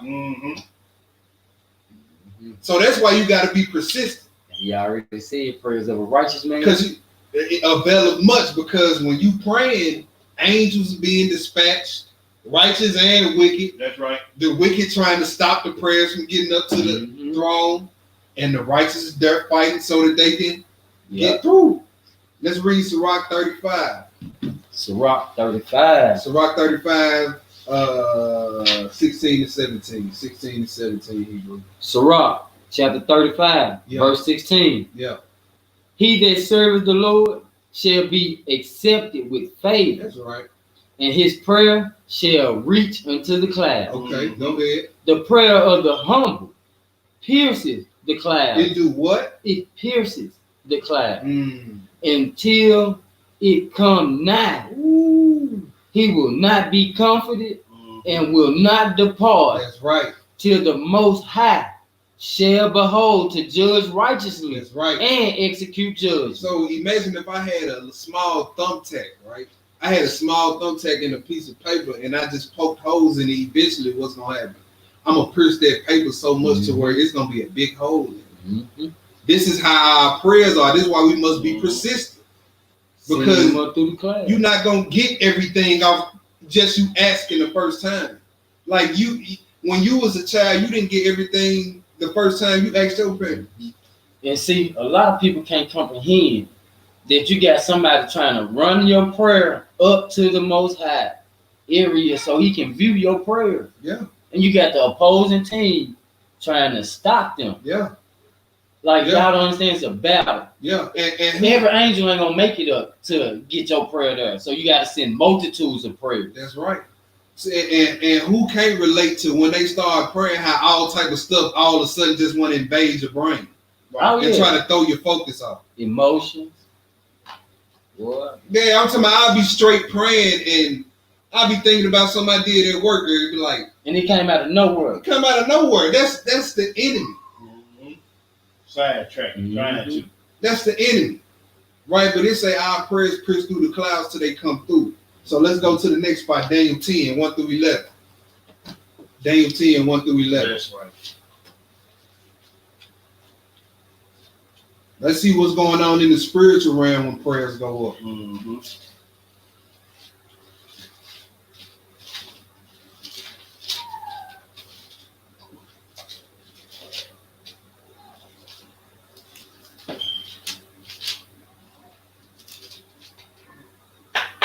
Daniel chapter 10, 1 through 11. Daniel chapter 10, verses 1. And it reads, in the third year of Cyrus, king of Persia, a thing was revealed unto Daniel, whose name was changed or called Belteshazzar. And the thing was true, but the time appointed was long. And he understood the things and had understanding of the vision. In those days, I, Daniel, was mourning 3 full weeks. How many? 3 full weeks. Okay, go ahead. And I ate no pleasant bread, neither came flesh, nor wine in my mouth. Neither did I anoint myself at all, till 3 whole weeks were So fulfilled. he praying and fasting for 3 weeks. 3 weeks he's praying and fasting, right? And when you look, like if you really want answers, deep answers, Mhm. Yeah, you gotta all do the that. prophets, man, they fasted for a duration, a long duration. Yeah. And afterwards, man, some deep things was revealed to these brothers. Mhm. When you read the book of Ezra, it was one instance where she was like, all right, fast 7 days, Yep. fast 7 more days. Yep. Then on this day, don't eat nothing but herb. Yep. Mhm. Then at the end of every 7 days, a revelation was shown to him. So if you want some revelation, you know what you got to do. You gotta put out. That's right. Go ahead. Verse 4. Mm-hmm. And in the 4th and 20th day of the first month, as I was by the side of the great river, Yeah. which is Hiddekel, Mm-hmm. then I lifted up mine eyes and looked, and behold, a certain man clothed in linen. All right. So after the persistence, after the 3 weeks, that persistence. Yeah, that's persistent. That's a strong willpower to get this done. Yes, sir. After the persistence, look what happened. Some supernatural. He sees some supernatural. Go ahead. He said, a certain man clothed in linen, whose loins were girded with fine gold of fast. You fast. His body also was like the beryl and his face as the appearance of lightning, and his eyes as the lamps of fire, and his arms and his feet like in the color to polished brass, and the voice of his words like the voice of a multitude. No, the voice of a sissy. Of a multitude. See that? So did he seen the Messiah? He seen the Messiah in the vision. Go ahead. Did you Matter of fact, skip did you hear down. how you described it, man? Yes, sir. Like, girl, that's a dog stone. Let me see. You're gonna skip down. Skip down to verse 10. Verse Skip 10. down to verse 10. And behold, a hand touched me and set me upon my knees and upon the palms of my hands. Yeah. And he said unto me, O Daniel, a man greatly beloved, understand the words that I speak unto thee, and stand upright. For unto thee I am now sent. And when he had spoken this word unto me, I stood trembling. Woo. Then said he unto me, Fear not, Daniel, for from the first day that thou didst set thine heart to understand, From the what day? From the first day, Go ahead. and to chasten thyself before thy Yah, thy words were heard, and I am come for thy words. Y'all see what's going on in the spiritual realm when we pray? Angels are dispatched. Do y'all see that? A righteous angel was dispatched when this brother got finished with that fade. you heard me. So don't underestimate that. This is why we say don't underestimate the power of prayer, because we don't really think about what's all going on in the spiritual realm when we saying what we saying while we praying. And he told him, and for those words I am come. Yeah, for those words I am come. Exactly, Hebrew. All praise. Go ahead. Verse 13. Yeah. But the prince of the kingdom of Persia Go ahead. withstood me 120 days. Wow. Same amount he was praying with. Yep, same amount he was praying, 3 weeks, 21 days. 21 days. So we see the warring that's going on in the spiritual realm when our prayers going up, but we see Daniel's persistence. His persistence is what caused that thing to go through. forth. Yep. Pierce through the clouds. And see, it took him 3 weeks to get an answer. Why? Because like he just told him, we already know it could be principalities. Yeah. That's which right. is the powers of old. Yeah. The things that we don't even understand. Yep. And then Not flesh and blood. Exactly. And another thing we can pull from this is demonic forces being over different countries. There you go. That's what That shouldn't be hard to believe that these people in these Hollywood elite drink blood and Right. And you can see that even with certain, you see the murder, you see that spirit of murder in the Midwest and down to the Mid-South. Yeah. And then you see that gay spirit in Atlanta. You see that gay spirit in San Francisco. Mm-hmm. You see what I'm saying? It's different principalities. Like you said, all of them got they rank and file and they roll they claim in their kingdom of dark. So You see, they ain't gonna overthrow they bounds. They borders are sick. Yeah. You finished that? Read 13. Finish Read 13. Yeah. But the prince of the kingdom of Persia withstood me 120 days. But lo, Michael, one of the chief princes, came to help me, and I remained there with the king of Persia. Now you got righteous angels on the dispatch. Hallelujah. When you open your mouth and you pray, you persistent and you bold. Hallelujah. Don't think you gonna getting into the kingdom and you just praying, dear Father God, I just love the heathen that's killing us. Please forgive them, dear God. Forgive him. Man, look, that ain't how he told you to pray. He told you to be bold and persistent. That's right. Right. So let's go to the next spot though. Let's move to another parable, Matthew 24. We wind it down. Matthew 24. Well, we almost winding down. We're going to get through this today, boy. Matthew 24, we're going to pick it up at verse 45. Verse 45. Matthew chapter 24, verse 45, and it reads, Who then is faithful and wise servant, whom his Lord have made ruler over his household, to give them meat in due season. All right, so he gives this parable right after he talk about events that was going to lead to the end of this age and his return. Right, so if he's talking about his return, that means he had to go away. All right, so now he finna give out a few parables about maintaining your diligence while I'm gone. Yeah. Not falling asleep at the wheel, so to speak. All right, let's get it. Blessed is that servant, whom his Lord, when he come, shall find him so doing. Woo! Blessed is that servant when he come, his Lord shall find him so doing. When the Most High call you up out of here, how blessed would you be to be doing righteous when he call you? Come on, bro. It'd be prophesying like work and just Isaiah. drop dead. Well, guess what, man? That brother was doing the work when he gave up the ghost. Come on, man. Or you something happened to you and you leave here and the last thing on your mind was righteousness. Mm-hmm. You know what I'm saying? Like that's gonna count for something something in the end. Something that you know is wicked. Yeah. And you ended up being your downfall. Yeah. Man, you just saved somebody. Yeah, and look, and you fought that wicked thought, not knowing that your next breath was gonna be your last. Mm-hmm. You see what I'm saying? That's when you can lay on your deathbed in peace, like, man, I fought a good fight. There you go. You know what I'm saying? The death gonna be joy to you in that day. Mm-hmm. He already said, although the wicked gonna think it was destruction, the righteous gonna find peace. Come on, yep. He found you doing so. Go ahead. It says, verily I say unto you, that he shall make him a ruler over all his goods. That's right. Go ahead. But, and if that servant be evil, shall say in his heart, my Lord delayeth his coming. Oh, man. He kick his feet up. He get in slipper mode. And he shall begin to smite his fellow servants. Man, he stopped treating brothers like they supposed to be treated. They ain't beating on folks. Stop keeping Torah. Yep, but them the instructions. You know what the scripture called this in other places?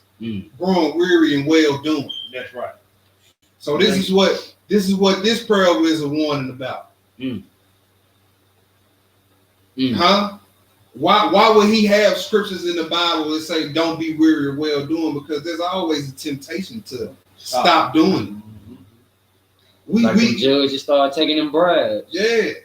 We'd have been in stretches in this walk, man, where ain't nothing going right for us, and we doing our best to do what the word say. We like, man, this still gonna catch in hell.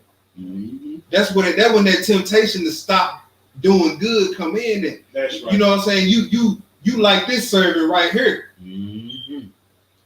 Because that's basically what you're saying when you get down to the bottom of all that emotion. Yep. That's what you saying, man. The Lord, he delayed his coming. He delaying. He ain't even watching me no more. He ain't worried about me no more, because if he was, he see me keeping the law. He still. That's how our mind say try to get in our mind. Right? Go ahead. It says, verse 49. And shall begin to smite his fellow servants and to eat and drink with the drunken.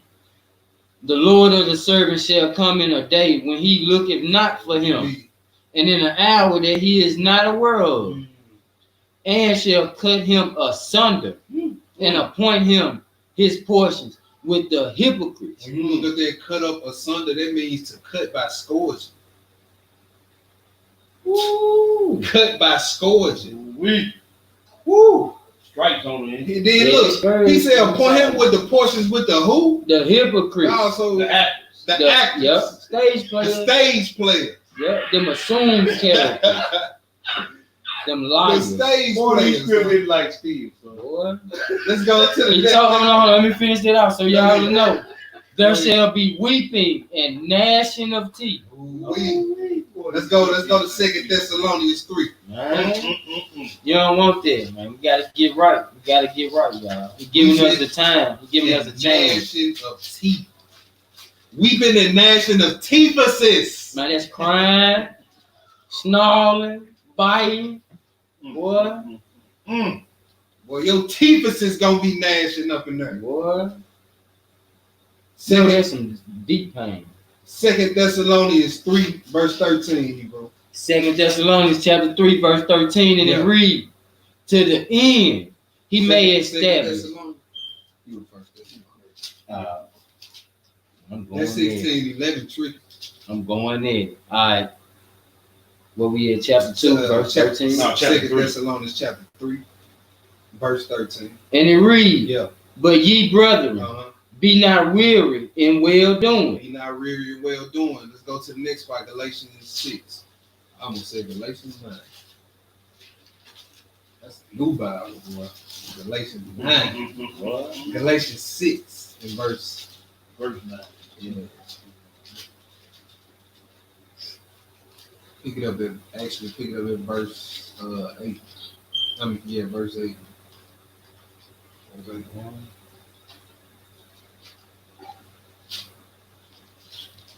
Don't kick your feet up in this thing. He tell you in Revelation, man, he warned them churches, hey, y'all better get back to that first fire y'all had when y'all first got up in this thing. Mm-hmm. That's where it's at. Mm-hmm. And we in Galatians 6. Mm-hmm. Yep. Pick it up at verse 7. Here. Verse 7, and it reads, Be not deceived. Yah is not mocked. For whatsoever a man soweth, that shall he also reap. Yeah. For he that has sowed to his flesh shall of the flesh reap corruption. But he that soweth to the Spirit shall of the Spirit reap life everlasting. That's right. And let us not be weary in well doing. For in due season shall we reap, if we faint not. That's right. As we have therefore opportunity, let us do good unto all men, especially unto them who are of the household of the faith. That's right. So don't faint in this thing. Let's go back to Matthew 25. That's what this parable is about, maintaining your diligence. So if you faint, I guess you're going to endure to, if you faint not, you endure to the end. That's right, you endure to the end, Hebrew. Matthew what? Matthew 25. All right.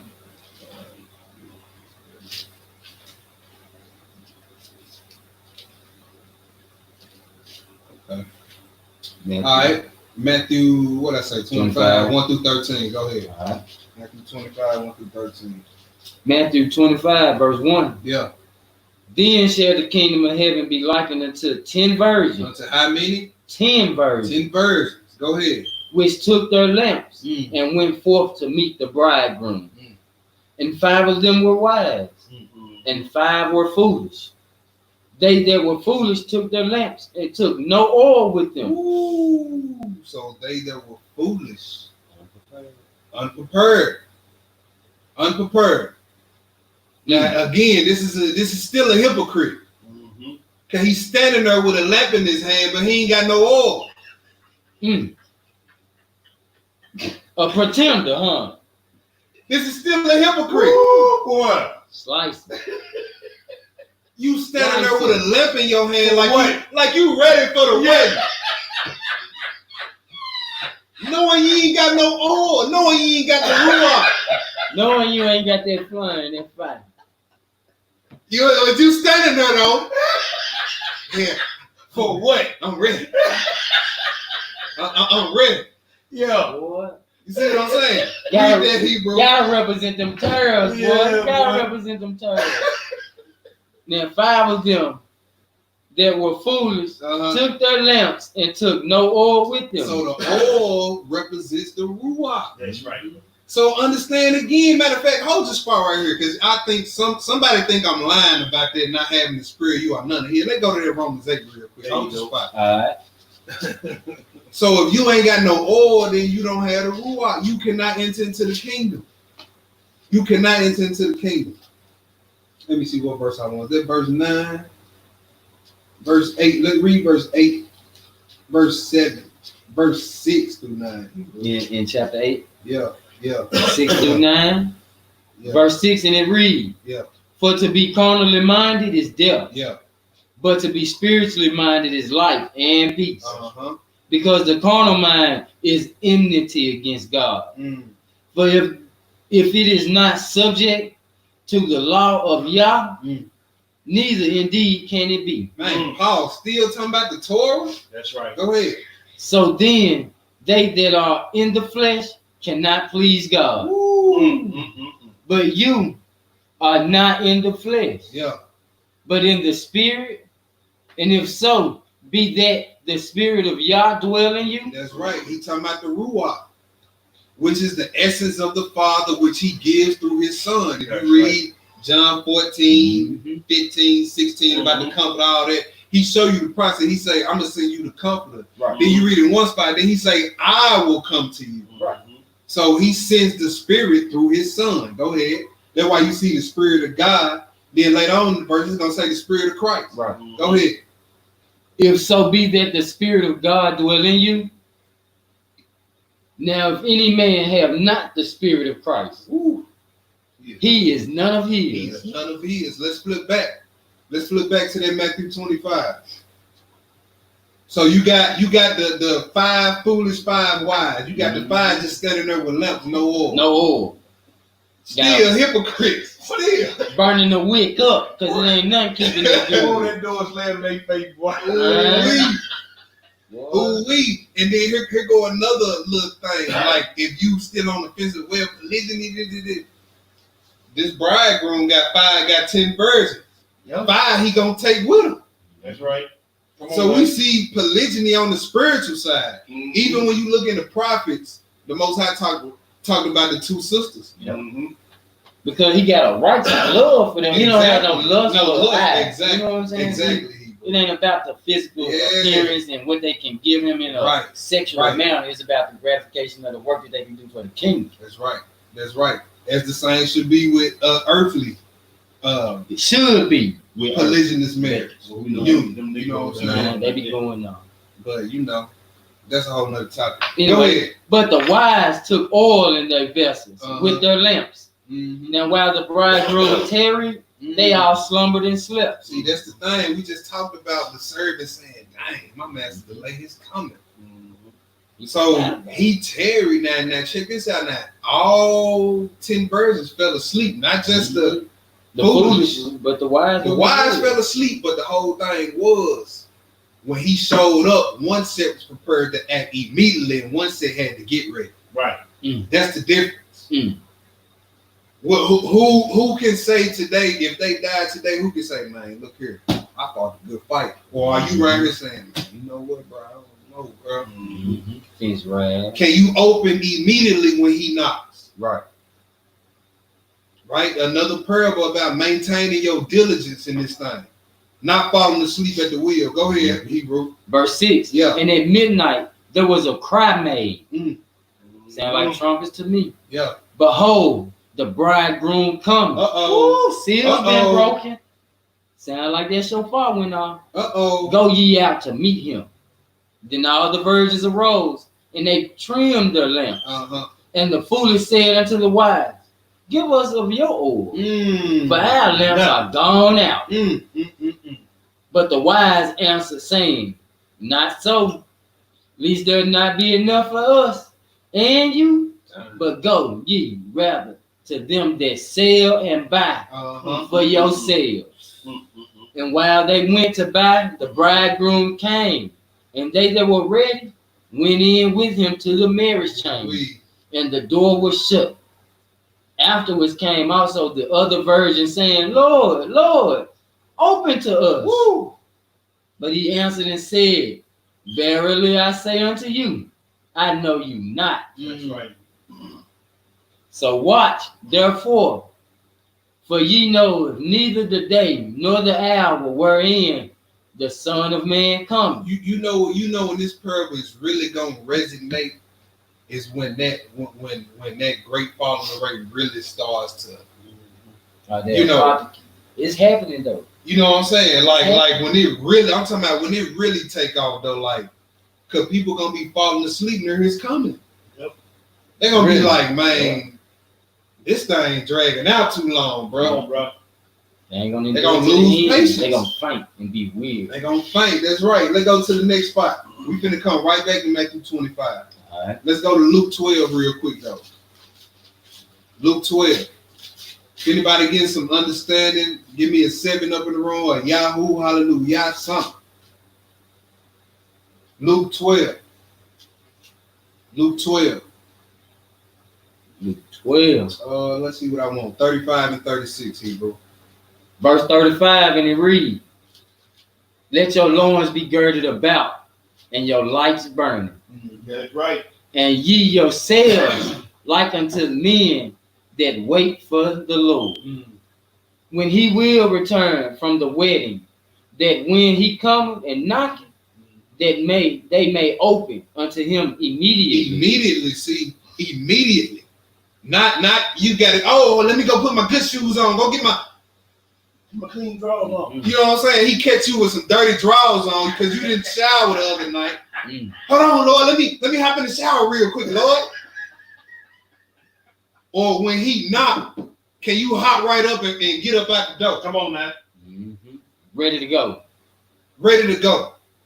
When he call your number, when that death angel come knock, can you say, Lord, I fought the good fight. It's well with my soul. Come on, brother. You see what I'm saying? Similar to the Passover, we got to get ready and be ready in haste. Man, what? Go ahead, Hebrew. 37. Yeah. Blessed are those servants whom, when the Lord, when he comes, shall find them watching. Woo. Man, verily, watching. Verily, I say unto you, that he shall gird himself and make them to sit down to meat, and will make come forth and serve man, them. The Most High gonna serve you in the kingdom.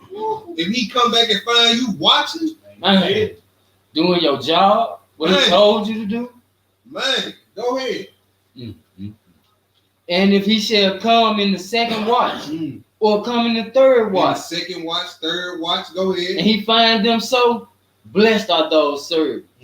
And this know that if the good man of the house had known that hour that thief would come, he would have watched and not have suffered his house to be broken thereon. You see that? So how can you keep a thief from breaking in at night? You got to be on constant preparation mode, constant awareness mode, on constant guard. Doors locked, windows down. Then what the Messiah is saying, you got to be on constant watch for me.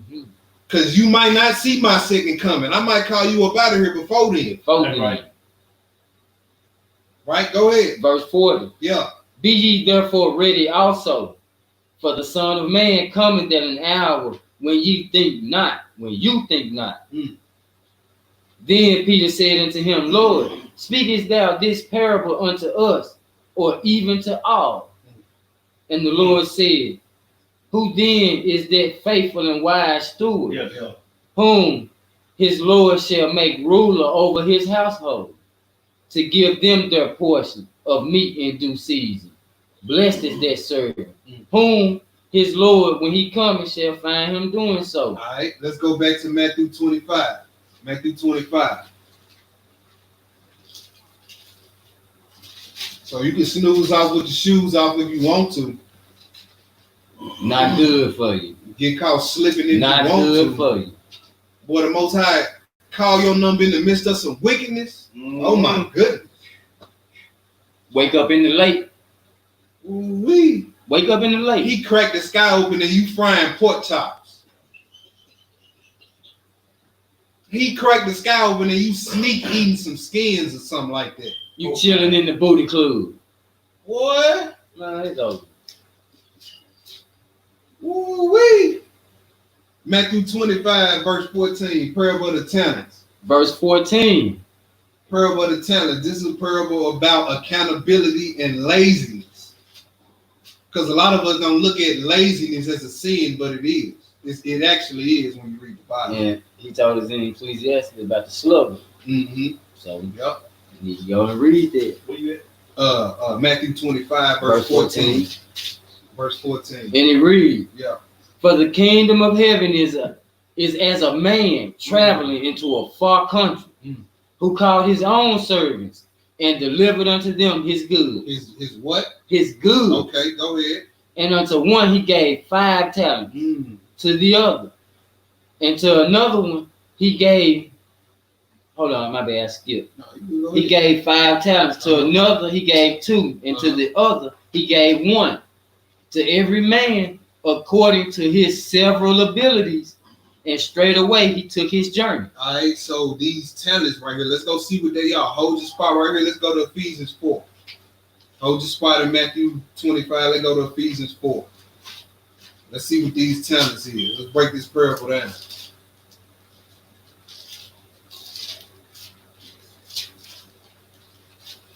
Ephesians 4, 7 through 13.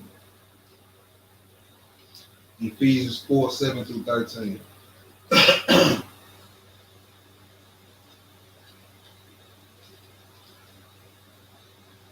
Ephesians 4, verse 17. No, verse 7 through 13. Sorry, Yeah. verse 7. Yeah.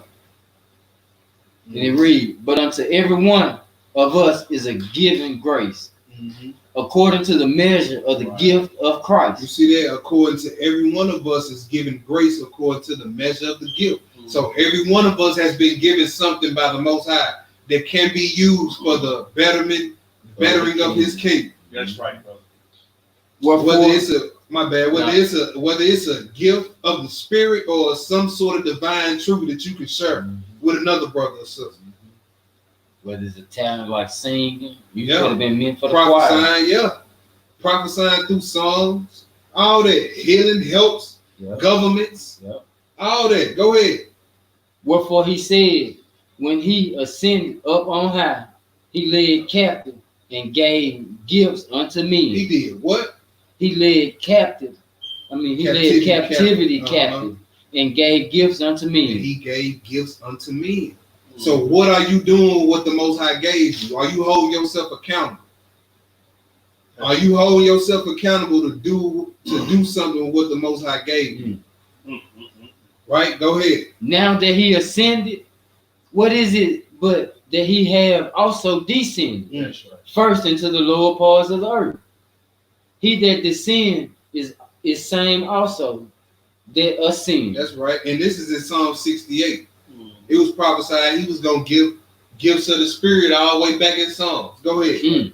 Far above all heavens, that he might fill all things. And he gave some apostles, and some prophets, and some evangelists, and some pastors, and some teachers, for the perfecting of the saints, for the work of the ministry. That's right. For the edifying of the body of Christ. That's what these talents is giving. So let's flip back. You can also write down what's that? Romans 12 and 3, I believe it is. Talk about how every man given a measure as well. Romans 12 and 3, you can write that down as a precept. But let's get back to that Matthew 25. We was at verse 15. 15, yep. All right, let's get verse 15. Keep reading, Hebrew. Go ahead. Verse 15, and it read again. And unto one he gave 5 talents, to another 2, and to another 1, to every man according to his several abilities. And straightway he took his journey. Then he that had received the 5 talents, he went and he traded with the same, and made them another 5 talents. Okay, go ahead. And likewise he that had received 2, he also gained another 2. But he that had received 1, he went and digged in the earth and hid his Lord's money. What did he do? He hid his Lord's money. So something that was entrusted to him from the Most High, he went and he covered it up. And covered it up. He covered it up. Shame. He was scared to be a brew in public. Huh? Go ahead. And after a long time, the Lord of those servants cometh and reckon with them. After a long time, see that long time, you either gonna do one or two things with that long time. You're gonna use it to get yourself together, or you know what you're gonna say in your head. You know what? I'll cross that bridge when I get to it. Lord just gonna have to kill me. He's gonna have to get me. I'll cross that bridge when I get to it. Man. That bridge get quick, boy. Boy, we read earlier the way of sinners is made plain. That's it. But the end thereof is the path to death. Ooh-wee. Go ahead. he says, he also, my bad, verse 20. Yeah, read verse 20. And he said, and so he that had received 5 talents came and brought the other 5 talents, saying, Lord, thou deliverest unto me 5 talents. Behold, I have gained besides them 5 more talents. His Lord said unto him, Well done, thou good and faithful servant. That's right. Thou hast been faithful over a few things. I will make thee ruler over many things. Enter thou into the joy of thy Lord. The what? The joy of thy Lord. So we talking about the kingdom. The kingdom, if you want to make it into the kingdom based off this parable, you better be fruitful with what I gave you. You better find out what your gift is, because there won't be an excuse in the day. Because we've been reading. Just ask me. See. Yep. And I'll show it to you. And he said he'll give you the Holy Spirit. The Holy Spirit is going to reveal all things from the beginning of time to you. That's right. That's right. We read, will he not give his children the Holy Spirit if they ask? That's right. So you better be finding out what that talent is Oh, man. and get to using it. I guess they're not seeking. Yeah. They ain't looking. They ain't seeking. They ain't seeking. Resting on the Lord. Man, brothers that found their niche in the ministry and man, they took off. All praise. Sisters too. All praise. Sisters got the gift of the herbs. Yep. You know what I'm saying? The medicine, man, all this stuff. So find out what your gift is. You know what I'm saying? Hit your knee, ask the Most High. Most High, send me your ruach. What you got for me next? Every time you a teacher, every time you finish a class, all right, Most High, what you got for me next? Because even David asked the Lord to help guide him and make sure his steps weren't wrong. That's right. Make sure that he ain't follow his own temptations or the rightness of his own mind. That's right. That's right. So he said, enter into the joy of thy Lord. We know what the joy of thy Lord is. That's right. That's that kingdom. Go ahead. He also that had received 2 talents came and said, Lord, thou delivered unto me 2 talents. Behold, I have gained 2 other talents besides them. His Lord said unto him, Well done, good and faithful servant. Thou hast been faithful over a few things. I will make thee ruler over many things. Enter thou into thy joy, into the joy of thy Lord. Then he which had received the 1 talent came and said, Lord, I knew thee, that thou art a hard man, reaping where thou hast not sown, gathering where thou hast not strawed. And I was afraid and went and hidden thy talent in the earth. Now, if you knew your boss had this kind of power, wouldn't that motivate you to all the more to do what he said? Why would that motivate you to become more lazy if you knew he was like this? Knew he was gonna take what ain't even, he says all mine. Why would that motivate you to be more lazy? When you know you got a real boss. That's a wicked mind. When you get down to it, that's a wicked mind. Go ahead.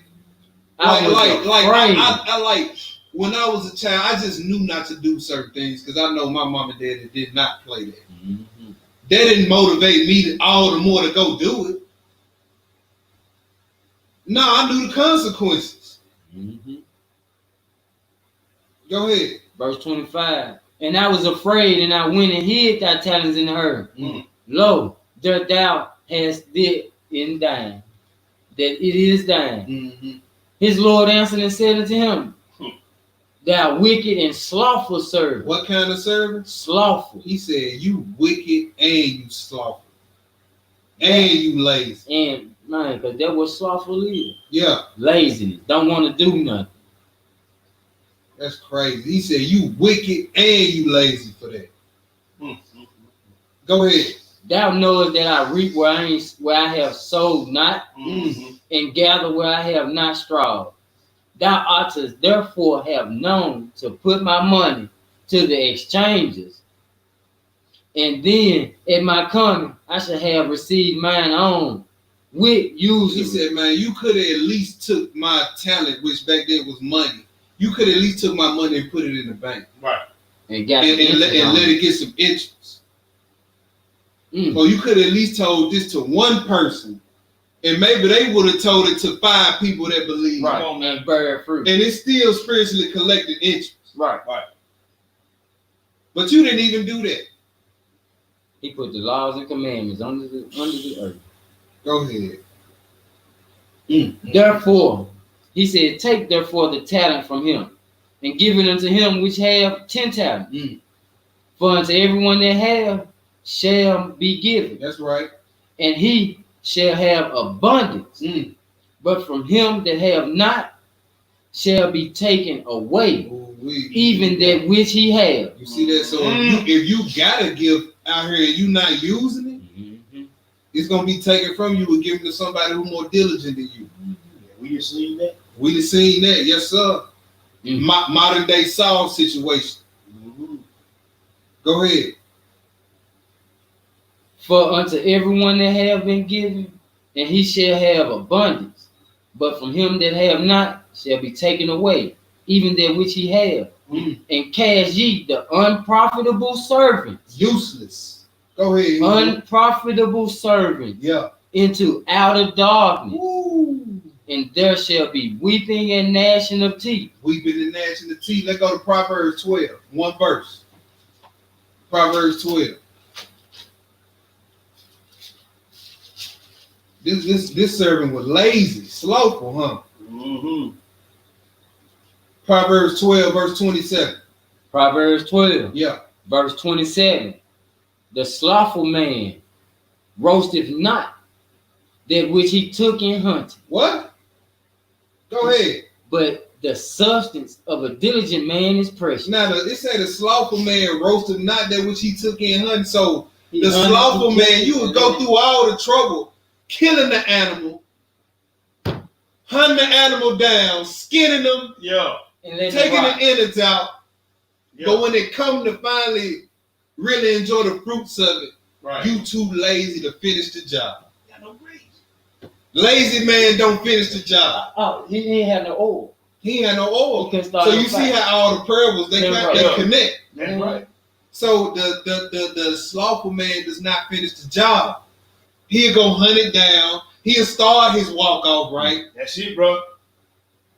That's it. But when it's really time to take it up a notch, do more work, be more diligent to finish this thing, he ain't gonna finish it. He was just good enough to go get the food. He ain't good enough to go roast it. That's so cold, man. That's so cold. Because they go right back to the being unknowledgeable in the Most High. Being what he called a natural man who don't know the knowledge of God, so he don't know what to really do. So he gets to the point where he don't know how to build a family. He don't know how to. If you have meat, like he told us, we supposed to flour it, mingle with oil, and sprinkle that good salt on there. That's right. He taught us how to roast it. Yeah, he said the slothful man roasted not that which he took in hunting. How you gonna hunt the food down? Go through all that trouble, put your life in danger to hunt the food down. Skin it, clean it, take all the innards out, dress it all up. Then when it comes time to roast it, all type of excuses. I'm tired. I got drunk while I was doing it. That's like a brew in this walk. Do all the talking. Then when it's really time to eat, let's go hit them streets. Man, you know, man, it's a little warm out there, brother. You know, y'all even hear about all them people falling out of their heat out there, brother? Man, we're gonna have to wear masks. You know what I'm saying? Y'all, I don't think it's really safe. Y'all know that COVID, that Rona's still out there now. Get all that jaw flap. Yeah, the lazy man don't finish the job. So the kingdom ain't for you if you lazy, if you ain't accountable, right? If you don't hold yourself accountable to what the Most High done gave you. Let's go to the next spot. Sirach 21. Sirach 21. We almost done. Got a few more spots, I believe. Well, I ain't gonna say a few more spots. Sirach 21. Sirach 21. What I got? 1 and 2. Is that about the slothful man? 1 and 2. I ain't there. No. Sirach 21. That ain't it. No. That ain't it. Sirach 22. My bad. Sirach 22. 1 and 2. Yeah. Sirach 22. 1 and 2. And it reads, A slothful man is compared to a filthy stone.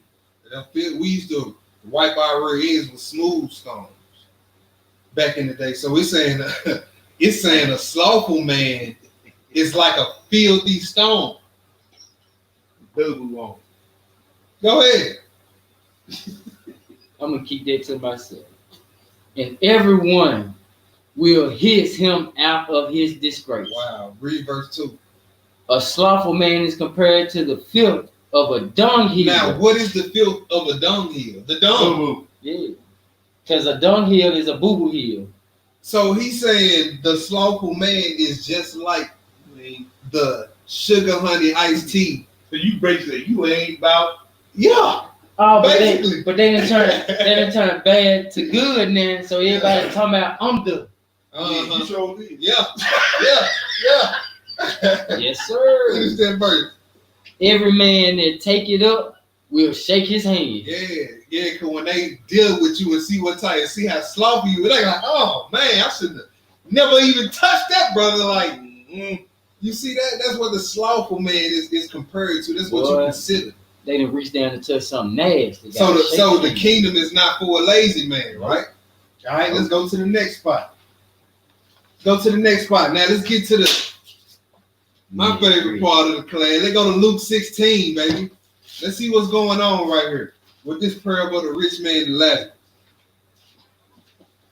Let's go to Luke 16, man. I know this was talked wrong to us for years, one.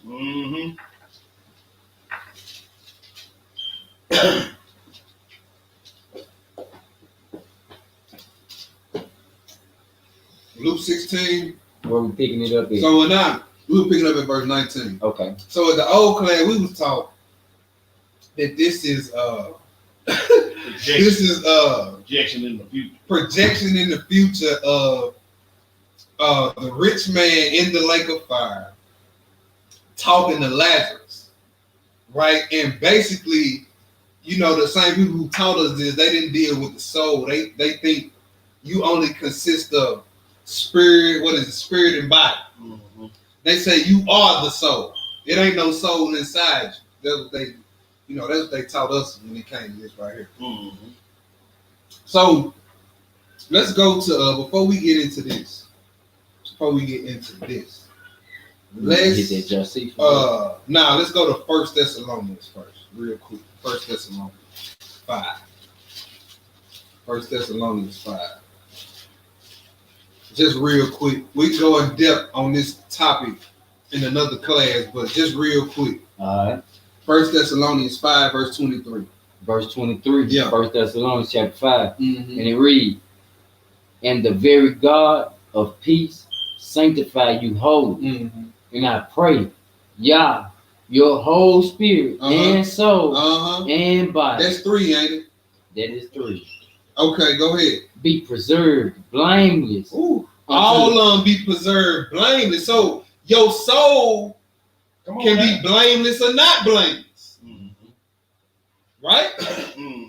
And we know when you die, the body goes back in the ground. The spirit goes back to he who gave it. But what happens with the soul? Nobody ever talks about what happens to the soul. Go ahead. Finish that out. Yeah. And it says, in the body being preserved, blameless, unto the coming of our Lord, Yahshua HaMashiach. All right. Now, go to Matthew 10. This is going to be at the Messiah's own mouth. About the body and the soul. Verse 28. 10 what? Matthew 10, verse 28. Matthew 10, verse 28. And it reads, and fear not them which kill the body, but are not able to kill the soul. So the soul is able to be killed, is able to die. And he's saying the body and the soul, letting you know that they two separate faculties, right? So go ahead. But rather fear him, which is able to destroy both soul and body in hell. In hell right now. I'm finna pull up a word. I'm gonna pull up hell in that verse. All right. Because I want y'all to see something now. I want y'all to see this. And that was Matthew 10. Matthew 10. Hold on, I'm finna screen share. Give me 1 second, y'all. Yeah. 10 and 28. 28. All right. Let me get it together. We wind it down, Hebrews. Y'all know how I do it. We gonna eat. We gonna eat for a long time, boy. Till y'all get tired and just get up and walk away from the table around here. Not All right. right. All right. So pay attention in this verse. The hell, the word hell that the Messiah used is G1067 Gina or Gehenna. Yep. Which is hell, the place of future punishment called Gehenna or Gehenna of fire. This was originally the valley of Hinnom, which you can read about in Isaiah, south of Jerusalem, where the filth and dead animals of the city were cast out and burned, a fit symbol of the wicked and their future of destruction. So it's talking about the lake of fire, right? So we read the Strong's definition, valley of Hinnom, Gehenna, valley of Jerusalem, used as a name for the place or state of everlasting punishment. So that is clear that the hell Messiah was talking about, casting soul and body into was the lake of fire, right? Mm-hmm. All right. So let's get back to Luke 16. So we read in 1 Thessalonians 5:23, spirit, body, and soul. 3 separate entities. Right? 3 separate, and then the Messiah said body and soul. Right? So let's go back to that Luke 16. Verse 19. Verse 19. When you get in Hebrew, go ahead. And it reads, there was a certain rich man, which was clothed in purple and fine linen, right, and fared sumptuously every day. Yeah. And there was a certain beggar named Lazarus, which was laid at his gate, full of stores. Yeah. And desiring to be fed with the crumbs which fell from the rich man's table. He just wanted the crumbs. It wasn't like he was asking for a whole meal. Man, just give me the crumbs. Right. Go ahead. Moreover, the dogs came and licked his sores. And it came to pass that the beggar died and was carried by the angels into Abraham's bosom. Into what? Abraham's bosom. Nah, they also taught us Abraham's bosom is the kingdom. No, it's not. Right. Abraham's bosom is not the kingdom of heaven. All right, go ahead. The rich man also died and was buried. And in hell, he lifted up his eyes. Yeah. Being in torments and seeing Abraham afar off. Hold on. He lifted up his eyes, being in what? Being in torments. He was in torments. He said in hell, right? So let's see. They say that he's in the lake of fire. That's what was taught to us. Right. Let's see if this. So if it was, it would be the same hell we read in Matthew 10. Right. Let's see what this is. Come on, brother. Let's see what this is right here. Let me get the screen share up. Share the screen. Because don't nobody talk about what happened to that soul. All right, he said in hell. Let's get hell. See, this is a different Strong's number, G86. G86. It say what? Hades. Hades. Let's see what it says. This ain't even the same word. It says name Hades or Pluto, the god of the lower regions. Occurs the netherworld, the realm of the dead. Later use of this word, grave, death, hell. Strong's definition. Properly unseen, i.e. Hades, or the place, state of the departed souls, the grave, hell. So this is different from the lake of fire. Right. So this rich man is not in the lake of fire, y'all. And it said death, right? Yeah. And he said he gonna take hell and death. Yeah. And cast them into the lake of fire. Yeah. So it's a difference. What we read. All right, go ahead. You pick it back up at 21. Yeah. and desiring to be fed with the crumbs which fell from the rich man's table. We was at 23. We was at 23. Okay. Yeah. And in hell, he lifted up his eyes, being in torment. All right, torment. So now we got to get torments. Let's get torment. Let's see what that is. Let's see what that is. He's in torment.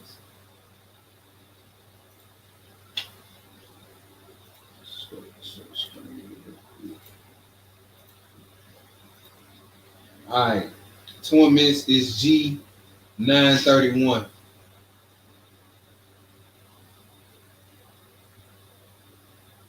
It says a touchstone, which is black, a siliceous stone used to test the purity of gold or silver by the color of the street produced on it by rubbing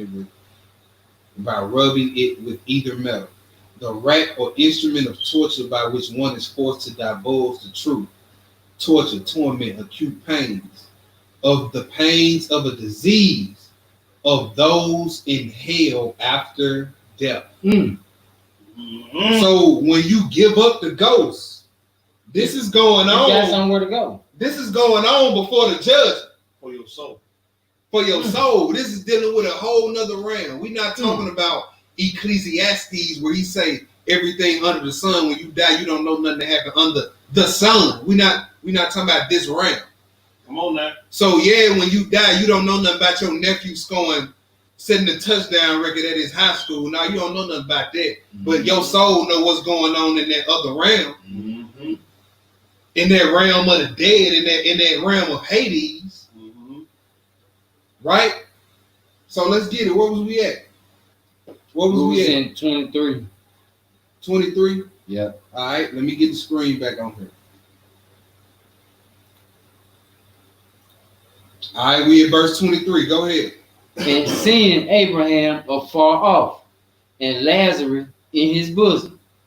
And he cried and said, Father Abraham, have mercy on me, and send Lazarus, that he may dip the tips of his finger in water, and cool my tongue, for I am tormented in this flame. So if your body goes back in the ground, your spirit goes back to him who made it, this has to be what happens to your soul or your consciousness or your awareness. The mind desire what he tell you. Hey, Sister Jessica, that's next. You best believe that's next. Good. All praises to the Most High. We getting to that next. Hallelujah. Go ahead. Right on point. Yup. That's right after this. And he cried. I'm sorry, 25. Yeah. But Abraham said, Son, remember that thou in the lifetime receiveth thy good things, and likewise Lazarus evil things. But now he is comforted, and thou art tormented. Go ahead. And besides all this, between us and you, there is a great gulf fixed, so that they which would pass from hence to you cannot. Neither can they pass to us that would come from there. Then he said, I pray thee, therefore, Father, that thou wouldest send him to my father's house. For I have 5 brethren, that he may testify unto them, lest they also come unto this place of torment. So now you wouldn't even get a man no crumbs. Now you begging for a drip of water. Ain't that something? Or begging to send his spirit back to warn your family. Yeah. Go ahead. And Abraham said unto him, they have Moses and the prophets to let them hear. Do you see that? Abraham told him, look, just tell them to go read the scriptures. It's that simple. To keep you from going to torments, read the scriptures. They got Moses and the prophets. He didn't tell them to do nothing just off the wall spectacular type. He like, man, look, go read the Torah. If they don't want to come to this place, go read the Torah. Go ahead. And he say, nay, Father Abraham, but if one went into them from the dead, they will repent. Yeah. And he said unto him, if they hear not Moses and the prophets, neither will they be persuaded, though one rose from the dead. He said the one rose from the dead. So here the Messiah giving the parable about what happens to the soul after it dies. Mm-hmm. Let's go back this up though. Get y'all pseudos out. We in the Old Testament pseudepigrapha volume 1. Old Testament pseudepigrapha volume 1. But first, let's go to. I'm gonna read this in 2nd Ezra real quick. You got to go out. All right. Read this in 2nd Ezra. 2nd Ezra 14. 2nd Ezra 14. I'm gonna read. I'm gonna just get to it, bro. I'm gonna pick it up at verse 38. All right. Pick it up at verse 38. So I'm in 2nd Ezra 14. I'm gonna read verse 38 through like 48. And so what's going on is our books and our Torahs have been burned. So Ezra, he wants to rewrite the Torah. So he asked the Most High to send his Holy Spirit, and the Most High sent the Holy Spirit, and he told him to get some scribes. So these brothers wrote everything from creation on down to the point that they was at then. All right, so let's get this. 2nd Ezra 14, I'm reading verse 38. It says, "And the next day, behold, a voice called me, saying, Ezra, open thy mouth and drink that I give thee. Then opened I my mouth, and behold, he reached me a full cup, which was full of it, which was full as it were with water, but the color of it was like fire. And I took it and drank. And when I had drunk it of it, my heart uttered understanding and wisdom grew in my breast. For my spirit strengthened my memory. My mouth was open and shut no more. The highest gave understanding unto the 5 men, and they wrote the wonderful visions of the night that were told, which they knew not. And they sat 40 days, and they wrote in the day, and at night they ate bread. As for me, I spake in the day, and I held not my tongue by night. In 40 days they wrote 240 books. And it came to pass when the 40 days were fulfilled, the highest spake, saying, the first that thou hast written published openly, that the worthy and unworthy may read it. Okay, hold on. So they wrote 240 books. Right. But the 66 is just 66. Right, and that's all it is to it to some people. That's crazy. It say, verse 46, he say, but keep the 70 last. Keep the 70 last, that thou mayest deliver them to such as be wise among the people. So there's 70 writings that's missing. Right, and it was a few councils. I believe one of them was the council of Laodicea, which these heathens sat around and voted to vote some of these writings out. Yep. And I believe the other one was like the Council of Tate or something like that. Mm-hmm. And they claim that it's not canon, right? Canonical. But anyway, so he said, keep the 70 lads that thou mayest deliver them only to such as be wise among the people. For in them is the spring of understanding, the fountain of wisdom, and the stream of knowledge, and I did so. So right here, it says 70 books, but it's really verses. Because when you read the 7th chapter in 2nd Ezra, it's 70 verses that's missing. So this is what we're going to read. And what those 70 verses going over is the state of the departed. Mm-hmm. What we just went over in Luke 16. So the 70, we're not going to read all 70 verses, which is like 70 through like 140 or something like that. We just gonna read a few verses like 70 through 100 or something like that, just so we can get a gist of what's going on. So in your pseudepigrapha, it's gonna be the 4th book of Ezra, but it got the numbers in parentheses on some of these verses to let you know that some of these verses is in the red apocrypha, but some of these verses ain't. So we in 4th Ezra chapter 7. 4th Ezra chapter 7, the state of the departed. Bro, pick it up at verse 70. Verse 70, 707. All right. Verse 70. And we're on page 538. Yeah. 539. 539, verse 70. Yeah, verse 70. He answered me and said, when the Most High made the world and Adam and all who have come from him, he first prepared the judgment. He first did what? Prepared the judgment. Ooh, so the judgment was created first. See, people are trying to get you caught up. Why would he create the devil when he was before he created him, he created his judgment. There you go. So he all knowing, man. Look, boy, you're not gonna be able to catch him up slipping like that. Are you serious? People think they can catch the Most High in a loophole.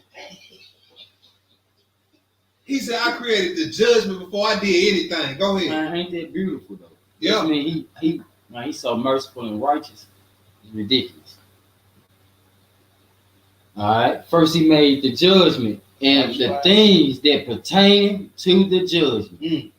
And now understand from your own words, for you have said that the mind grows with us.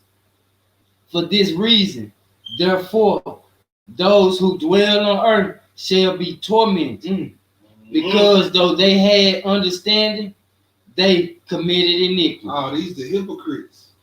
They had understanding and still committed iniquity. Go ahead. And though they received the commandments, they did not keep them. And though they obtained the law, they dealt unfaithfully with them. What they received. What then will they have to say in the judgment? Or how will they answer in the last times? For how long the time is that the Most High has been patient with those who inhabit the world. The Most High has been patient with us. And not for their sake. Still patient. And he said, not for our sake. Yeah. Go ahead. He said, but because of the times which he has foreordained. That's right. I answered and said, if I have found favor in your sight, my Lord. Listen to the question he about to ask. Go ahead. Show this also to your servant, whether after death, as soon as every one of us yields up his soul. His what? His soul. Okay. We shall be kept in rest until those times come when you will renew the creation, or whether we shall be tormented at once. You see that? So he asking about what happened to the soul after we die. You know what I'm saying? Are we at peace or are we tormented? Specific question. Go ahead. He answered me and said, I will show you that also, but do not be associated with those who have shown scorn, nor number yourself among those who be tormented. See, we all sinners. Nope. I'm sick. You ain't sick? Nope. No, I'm not. I'm here to heal. You got need help? You know what I'm saying? I'm at war with all that. That's why we say we don't number ourselves among those who are tormented. That when you gotta the be sinners, like, that's who's gonna be tormented. Sinners. I'm sick. That when you gotta be like, I push. You can't keep number 8. You can't stop stealing. Would you stop stealing? That's crazy. Go ahead, Hebrew. For you have a treasure of works laid up, and with the Most High, but it will not be shown to you until the last time. Now concerning death, the teaching is when the decisive decree has gone forth from the Most High, that a man shall die, as the spirit leaves the body to return again to him who gave it. So we see spirit and body. Go ahead. First of all, it adores the glory of the Most High. And if it is one of those who have shown scorn and have not kept the way of the Most High, and who have despised his laws, and who have hated those who fear Yah, such spirits shall not enter into habitations, but shall immediately wander about in torment. So everybody, contrary to popular belief, all that rest in peace, everybody is not. Because it say you wandering. If you wandering, your soul ain't resting. Go ahead. Ever grieving ever grieving. Go ahead. Wondering torment. Yeah, wondering about torment. in torment. This Just is your walking soul around after you in die. torment. This is what's going on with your consciousness and your awareness. In another realm, of course. Ever grieving and sad. And in 7 days, in seven ways. The first way, because they have scorned the law of the Most High. So he said, hold on, go back. Go back? Yeah, it says, ever grieving and sad in 7 ways. Yeah, pick that up at the top. Pick that up at 79 to read that. Where it says, and if it is one of those. In 79? Yeah. And if it is one of those who have shown scorn and have not kept the way of the Most High, right, and who have despised his law, and who have hated those who fear God. Man, with your brother without a cause. Such spirits shall not enter into habitation, but shall immediately wander about in torment, right, ever grieving and sad in 7 ways. So you're going to be sad in 7 ways. This is your soul now. All this is happening after you give up the ghost. Keep that in mind. Go ahead. The first way, because they have scorned the law of the Most High. The second way, because they cannot make a good repentance that they may live. Go ahead. The third way, they shall see the reward laid up for those who have trusted the covenants Yes. of the Most High. See, that's the thing, man. Yeah. They light ain't out. No, you have a level of consciousness after death. That's scientifically confirmed. Woo. And biblically confirmed. Woo. Luke 16, i.e. Luke 16, i.e. 2nd and 4th Ezra 7, i.e. the works of Josephus, i.e. Isaiah the prophet. We gonna read it. You see what I'm saying? So this is what's going on. Man, it's so serious, man. So serious. That's why he told 70 writings hide for the wise. That's right. Go ahead. Bro. Yeah. The fourth way, they shall consider the torments laid up for themselves in the last days. So your soul is seeing so your soul in the end, even if you didn't believe this thing, your soul in the end gonna know that this was always the truth. And you gonna know, your soul gonna know, I should have listened to the law of the Most High. That's torment enough. Yeah, you get tormented 7 different ways. Yeah, it's just like you getting beat down in your cell before your trial by the police. That's what this like. You just in the holding cell. You ain't even seen the judge yet. And then they always talk about how your life flashes before your eyes. That's what this is, yeah. So when he's talking about they seeing all the things that they done, yeah, and considering the torment that is laid up for themselves in the last days. Yeah, keep reading. The fifth way, they shall see how the habitations of the others are guarded by angels in profound quiet. Ooh. The sixth way, they shall see how some of them will pass over into torments. And the seventh way, which is worse than all the ways that they have been mentioned, because they shall utterly waste away in confusion and be consumed with shame. Wow. And shall wither with fear at seeing the glory of the Most High, before whom they sinned while they were alive. Wow. And before whom they are to be judged in the last times. Keep reading, go ahead. Now this is the order of those who have kept the ways of the Most High, when they shall be separated from their mortal body. During the time that they lived in it, they laboriously served the Most High. That's an antonym to sluggard. Right. Laboriously served the Most High, and withstood danger in every hour, that they may keep the law of the lawgiver perfectly. Yes, sir. Therefore, this is of him who receives them. My bad. Therefore, this is the teachings concerning them. First of all, they shall see with great glory the glory of him who receives them. For they shall have rest in 7 orders. The first order, because they have striven with great effort to overcome the evil thoughts. Y'all see that, the evil thoughts. So don't let the evil thoughts just sit in your head and ignore it. Right. He said, "No, those who gonna be resting in peace, like literally resting in peace. Those who fought those evil thoughts when they came." Go ahead. Which was formed with them. So it was formed. Them thoughts was formed when they was born. Got that evil nature. Yeah. That it might not lead them astray from life into death. The second order, because they see the perplexity in which the souls of the ungodly wander, and the punishment that waits them. Ooh-wee.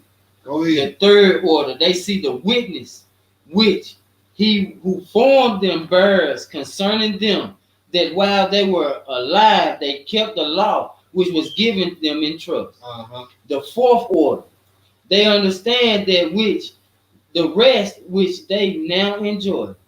Being gathered into their chambers and guarded by angels in profound quiet, and the glory which awaits them in the last days. The fifth order, they rejoice that they have now escaped what is mortal and shall inherit what is to come. That's right. And besides, they see the straits and toil from which they have been delivered, and the spacious liberty which they are to receive and enjoy in immortality. The sixth order, when it is shown to them how their face is to shine like the sun. That's right. We read that all in the Wisdom of Solomon, in the parables. Go ahead. And how they are to be made like the light of the stars, being incorruptible from then on.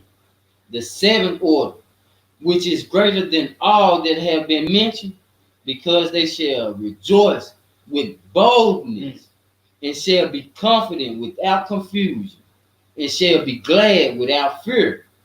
For they hasten to behold the face of him whom they served in life, and from whom they are to receive their reward when glorified. Yeah. This is the order of souls of the righteous. That's right. That's right, Sister Jessica. She said, Sister Jessica said, so basically we'll know our judgment before judgment. Yes, we will. Oh yeah. You gonna wonder about 7 days. They basically, we finna read in the last few verses of this, in this place right here, 7 days, you gonna basically go on the tour of what you got coming. Go ahead. So that week of mourning, that we mourning and preparing the body to be in tune, that person is seeing all the things that await them. Yeah. Whether it be good or evil. Whether it be evil. Yes, sir. Reap what you sow. Where was I? My bad. I got it. That's verse 98. Verse 98. This said the second order. Let's pick it back up at the All right. Let's say the seventh order. Which the seventh order, which is the light of the star, which is greater than all that have been mentioned, because they shall rejoice in boldness, and shall be confident without confusion, and shall be glad without fear. For they hasten to behold the face of him whom they served in life, from whom they are to receive the reward when glorified. This is the order of souls of the righteous, as henceforth is announced. And the aforesaid are the ways of torment, which those who would not give heed shall suffer hereafter. I answered and said, will time therefore be given to the soul after they have been separated from the bodies to see what you have described to me? Go ahead. And he said to me, here you go, Sister Jessica. Here you go. Go ahead. They shall have freedom for 7 days, so that during these 7 days they may see the things of which you have been told. Woo! And afterwards they shall be gathered in their habitation. So contrary to pop belief, everybody is not resting in peace. Everybody is not resting in peace. So if you was wicked for 7 days, they're gonna take you on a tour to show you what you got coming. They're gonna show you what you got coming. Broke the laws. Either you go into torments, or you go into peace in Abraham's bosom. One of the two. Mm-hmm. I was gonna get that Enoch, but I ain't even got it in here. It'll probably be in the third part. But okay, let's go to it's cold. Let's go to Isaiah 57. Then we're gonna get the works of Josephus. Isaiah 57. Let's see it in the 66. That's not in the 66, brother. Let's see. Isaiah 57. We finna see. He say that the righteous gonna go into peaceable habitation. Man, what? Okay, let's see what it's talking about. Isaiah, what's so cold that, man, your soul is your faculties and your intellect. So how are these brothers in Abraham's bosom having this discourse without no faculties or intellect? Because that's your soul is also your conscience. You look it up in the recording, that's your faculties and your intellect. Yeah, your conscience so is your awareness. They senses. Yeah. They understand. Yeah. And then your soul has to be an eternal faculty of you because the Messiah said, I can throw that in hell fire. Exactly. So that has to be a part that can still be conscious after your Exactly, death. bro. It's really that simple, y'all.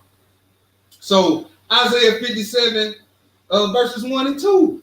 Verse 1, and it reads, the righteous perish, and no man layeth it too hard. So we talking about the righteous, right? Go ahead. And merciful men are taken away, and none consider that the righteous is taken away from the evil to come. Verse 2. He shall enter into peace. He shall do what? Enter into peace. Wow. So now we know what Isaiah is talking about. And he said, none consider that the righteous are taken away to be away from the evil to come. Yep, we see that in the book of Jasher. Right. He taking righteous brothers away before the destruction comes. Right, before the flood. Yep. And those who couldn't avail. So he said the righteous shall enter into peace. Right? Go ahead. They shall rest in their bed. What? They're going to rest in their bed. Yeah. And each one walking in his righteousness. All right, skip down to verse 21. Verse 21. 20 and 21. But the wicked are like the troubled sea when it cannot rest. When it cannot what? It cannot rest. Ooh. Whose waters cast up myrrh and dirt. Verse 21. There is no peace. There is no what? There is no peace. AKA rest. In peace. No peace. Saith the Most High. Saith my Yah to the wicked. See, there is no peace to the wicked. But he said the righteous don't enter into peace. That's right, bro. See, it's right here in the prophets too. So now let's go to the discourse, the complete works of Josephus. Complete works of Josephus. We're gonna pull it up. We're gonna screenshot it for y'all. We're gonna screenshot it for y'all. Give me 1 second. I'm gonna read a little information about Josephus for the brothers and sisters out there. And this is his autobiography, so to speak. It says Josephus was born Joseph ben Mattathias in 37 CE in Jerusalem of a priestly and royal family.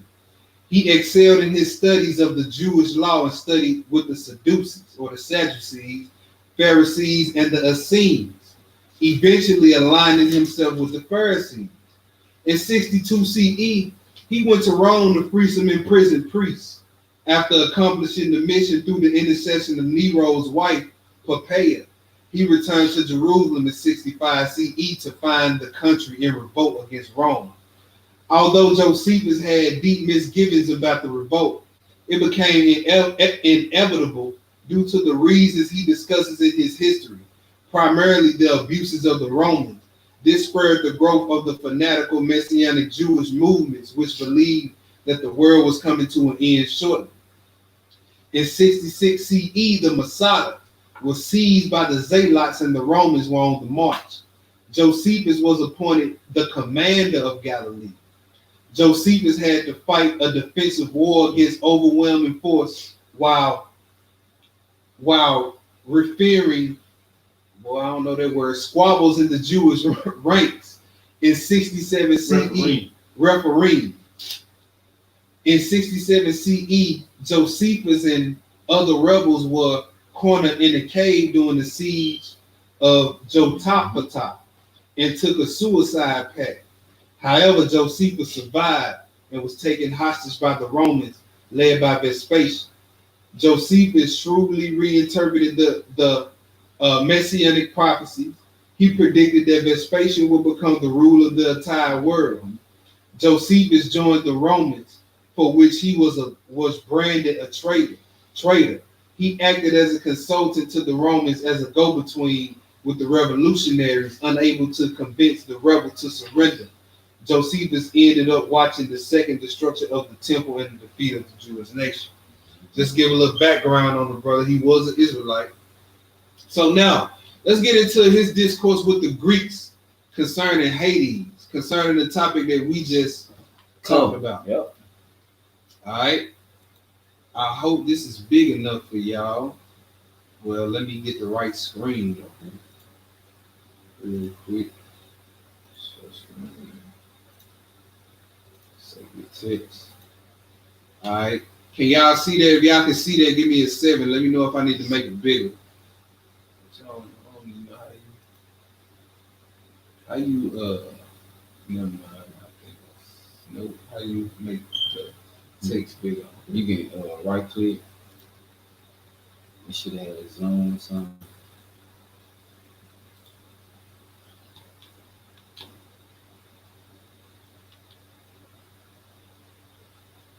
You know how to zoom this up?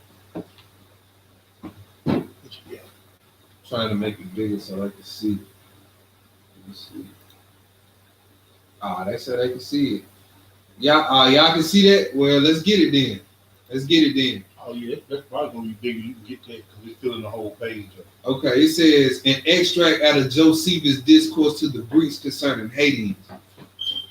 It says now Hades. Let me make sure we good. Okay, yeah, and we still get second, so we good. It says now as to Hades, wherein the souls of the good things they see and rejoice in the righteous and unrighteousness are detained. It is necessary to speak of it. Hades is a place in the world not regularly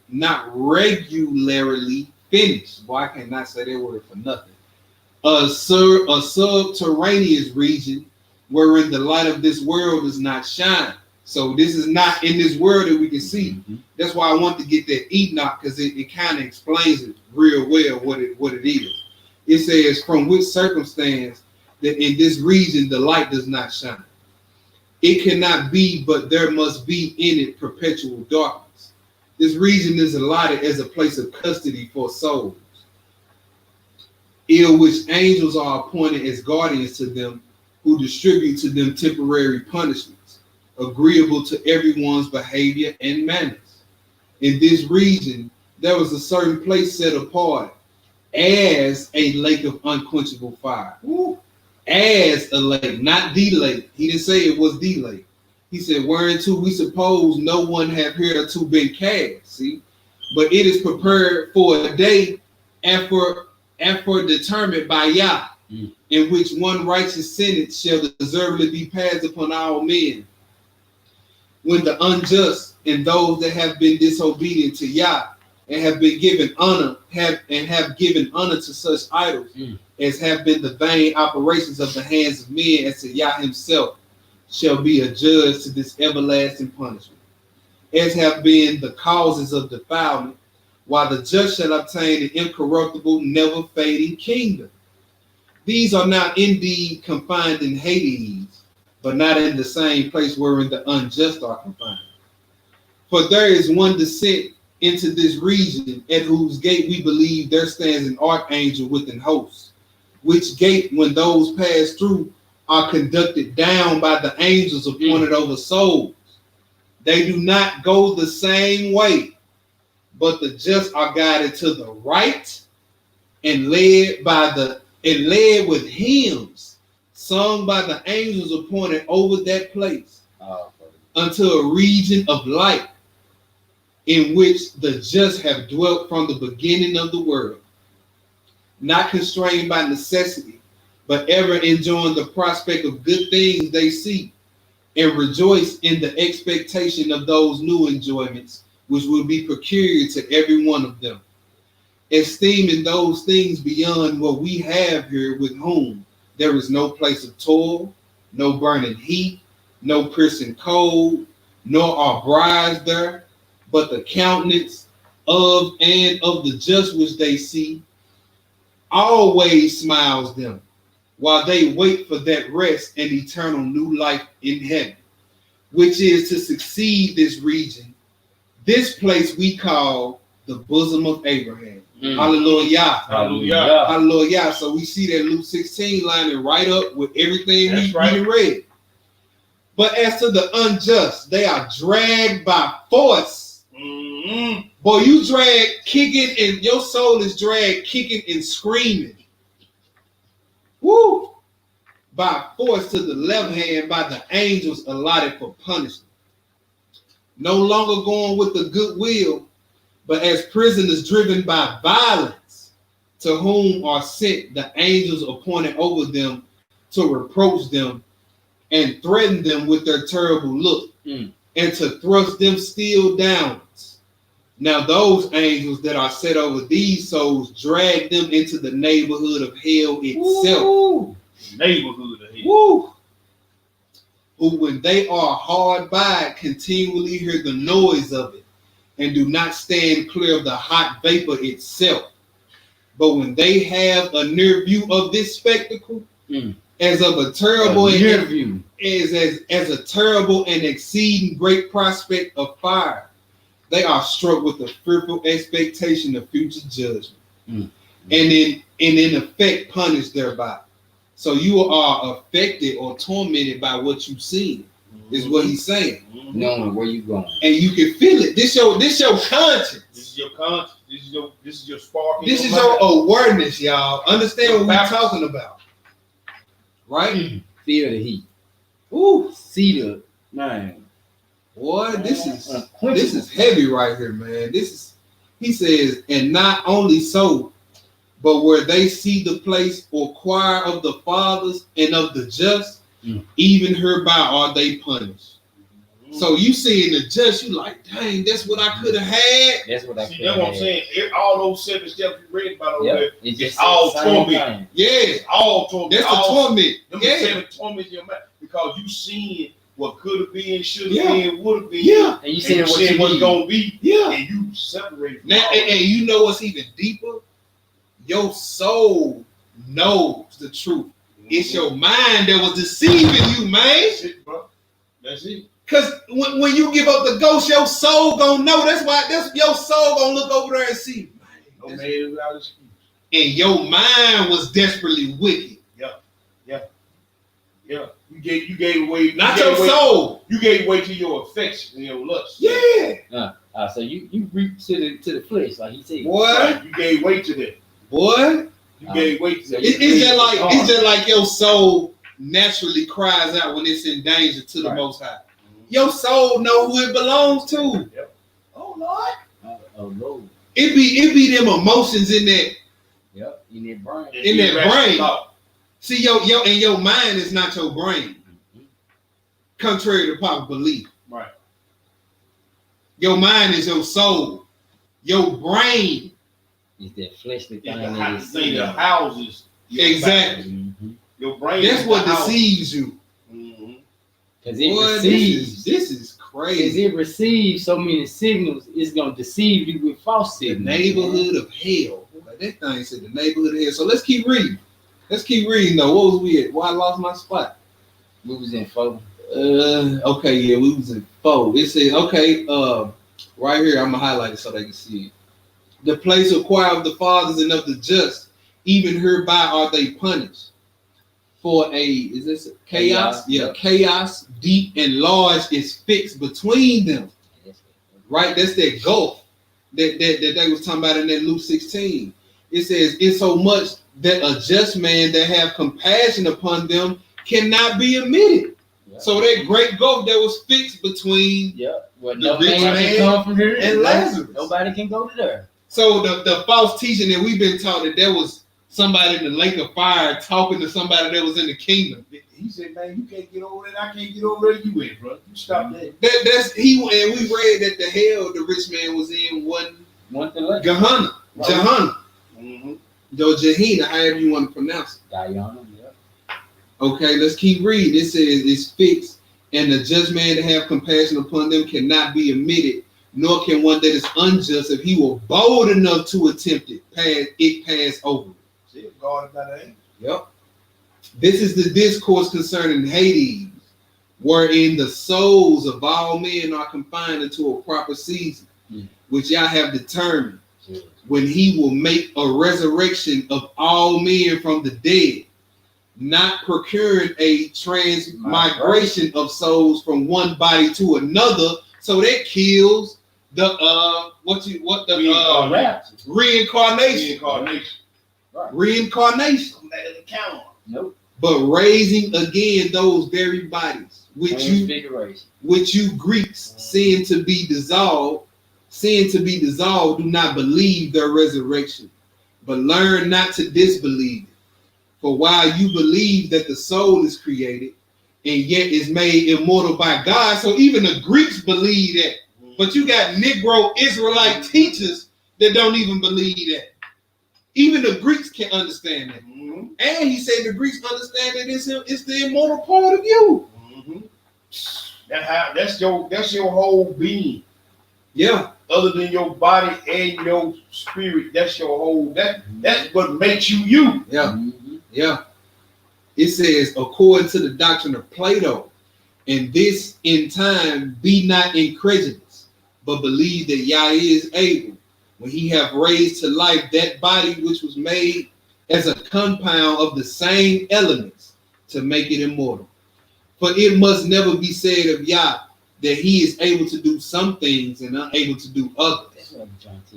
We have therefore believed that the body will be raised again, for although it be dissolved, it is not perished, for the earth receives its remains and preserves them. And while they are like seed and mixed among the more fruitful soil, they flourish. And what is sown is indeed sown, bear grain. But at the mighty sound of Yah the Creator, it will sprout up and be raised in the clothed and glorious condition. So like 1 Corinthians 15. Yes, sir. Though not before it has been dissolved and mixed with earth, so that we have not rashly believed the resurrection of the body. For although it be dissolved for a time on account of the original transgression, it still exists. It still exists and is cast into the earth as into a potter's furnace, in order to be formed again. Woo! It says, not in order to rise again, such as it was before, but in a state of purity. Adamic body. Yes, sir. And so as never to be destroyed anymore, and to everybody shall his own soul be restored. So your faculty is gonna come back to your body. Your body that Adam done had before the so you can get whatever, so you can feel whatever punishment or reward you get. It says, and when it had clothed okay, appreciate it, Hebrew. And when it had clothed itself with that body, it will not be subject to misery, but be in pure itself. It will continue with this pure body and rejoice with it, with which it having walked righteously now in this world, and never having it as a snare, it will receive it again with great gladness. But as for the unjust, they will receive their bodies not changed, not free from diseases or distempers, nor made glorious, but with the same diseases wherein they died, and as such as they were in their unbelief, the same shall they be when they shall be faithfully judged. Oh, praise. It says, for all men, the just as well as the unjust should be brought before God the Word. God the Word. But you know what? That's script. Genesis 8, I mean, Genesis 15, John 14, the judge of all the earth. Yeah. Shall not the judge of all the earth be right? Right. And Yep. then he said, hey, man, Yeah. all judgment have been given into my hand. My hand. So that line up with scripture. Yeah. Check this out. Check this out. Watch this. It said, for to him the Father committed all judgment. That's John 5. Yep. John 5. And he. And he, in order to fulfill the will of his Father, shall come as a judge, Ooh. whom we call Christ. Who they call? Christ. For my now he throwing So shots he at just the called Christ the Word. right. He finna throw shots at the Greek gods. Go ahead, Hebrew. Oh man, I was just gonna say. So it's already telling you that Christ, who they call Christ, is the Word of Yah. Yeah. Yeah. Man, y'all better Yeah. stop. Woo wee. Everybody in a better place, huh? Mm. Yeah, right. Mm. That's right, sis. That debunks this. He says, for Minos and Rhadamanthus are not the judges, as you Greeks do suppose. But he whom God and the Father have glorified, concerning whom we have elsewhere given a more particular account for the sake of those who seek out the truth. Now I'm just gonna stop it right there, but we nailed the point home on that. That's another parable of the kingdom. Another parable of the kingdom. Huh? Mm. Another parable, right? Let's go to the last few spots. Mm. Let's go to the last few spots. Let's go to Matthew 18. You get the free shirt. No, I Okay. took it down. I took it down. All right. I took it down, but y'all can finish the rest of that on y'all time. And I put the link in there. They can go click on that link, and Okay. it'll take them straight to the group where they can download it. All praises. Let's go to the last few spots. Let's go to the last parable. This part 2. Part 3, Most High willing, coming soon. Let's read about some forgiveness. You know what I'm saying? Some that you know, I really did out of every scripture we done went over in this lesson, this one really resonated with me, like when I really just meditated on it, on what it said, because I want people to understand this about forgiveness. Like, a lot of times you have to forgive even when people don't deserve it. You know what I'm saying? Because we got things in our life that we've done. You know, let's take flesh and blood out of, we sin against the Most High before we sin against anybody. Right. You know what I'm saying? And a lot of people, you got sins that the public might not know about. Mm-hmm. You know what I'm saying? But just because the public might not know about it, you will hold a brother or sister transgression. You will hold that grudge against them for something that they did to you. But what about all your secret sins that don't nobody know about that you need mercy from the Most High? Right. And we still ask, even You when see we what I'm say the saying? Lord's prayer, for him to forgive Yeah. us for what Right. we done against him. So, yeah, go ahead, finish your thought. So we just, we gotta be real. We gotta realize he only gonna do for us what we willing to do. Yeah. So if we have no compassion, no mercy, no patience, how you expect him to have that with you? Yeah.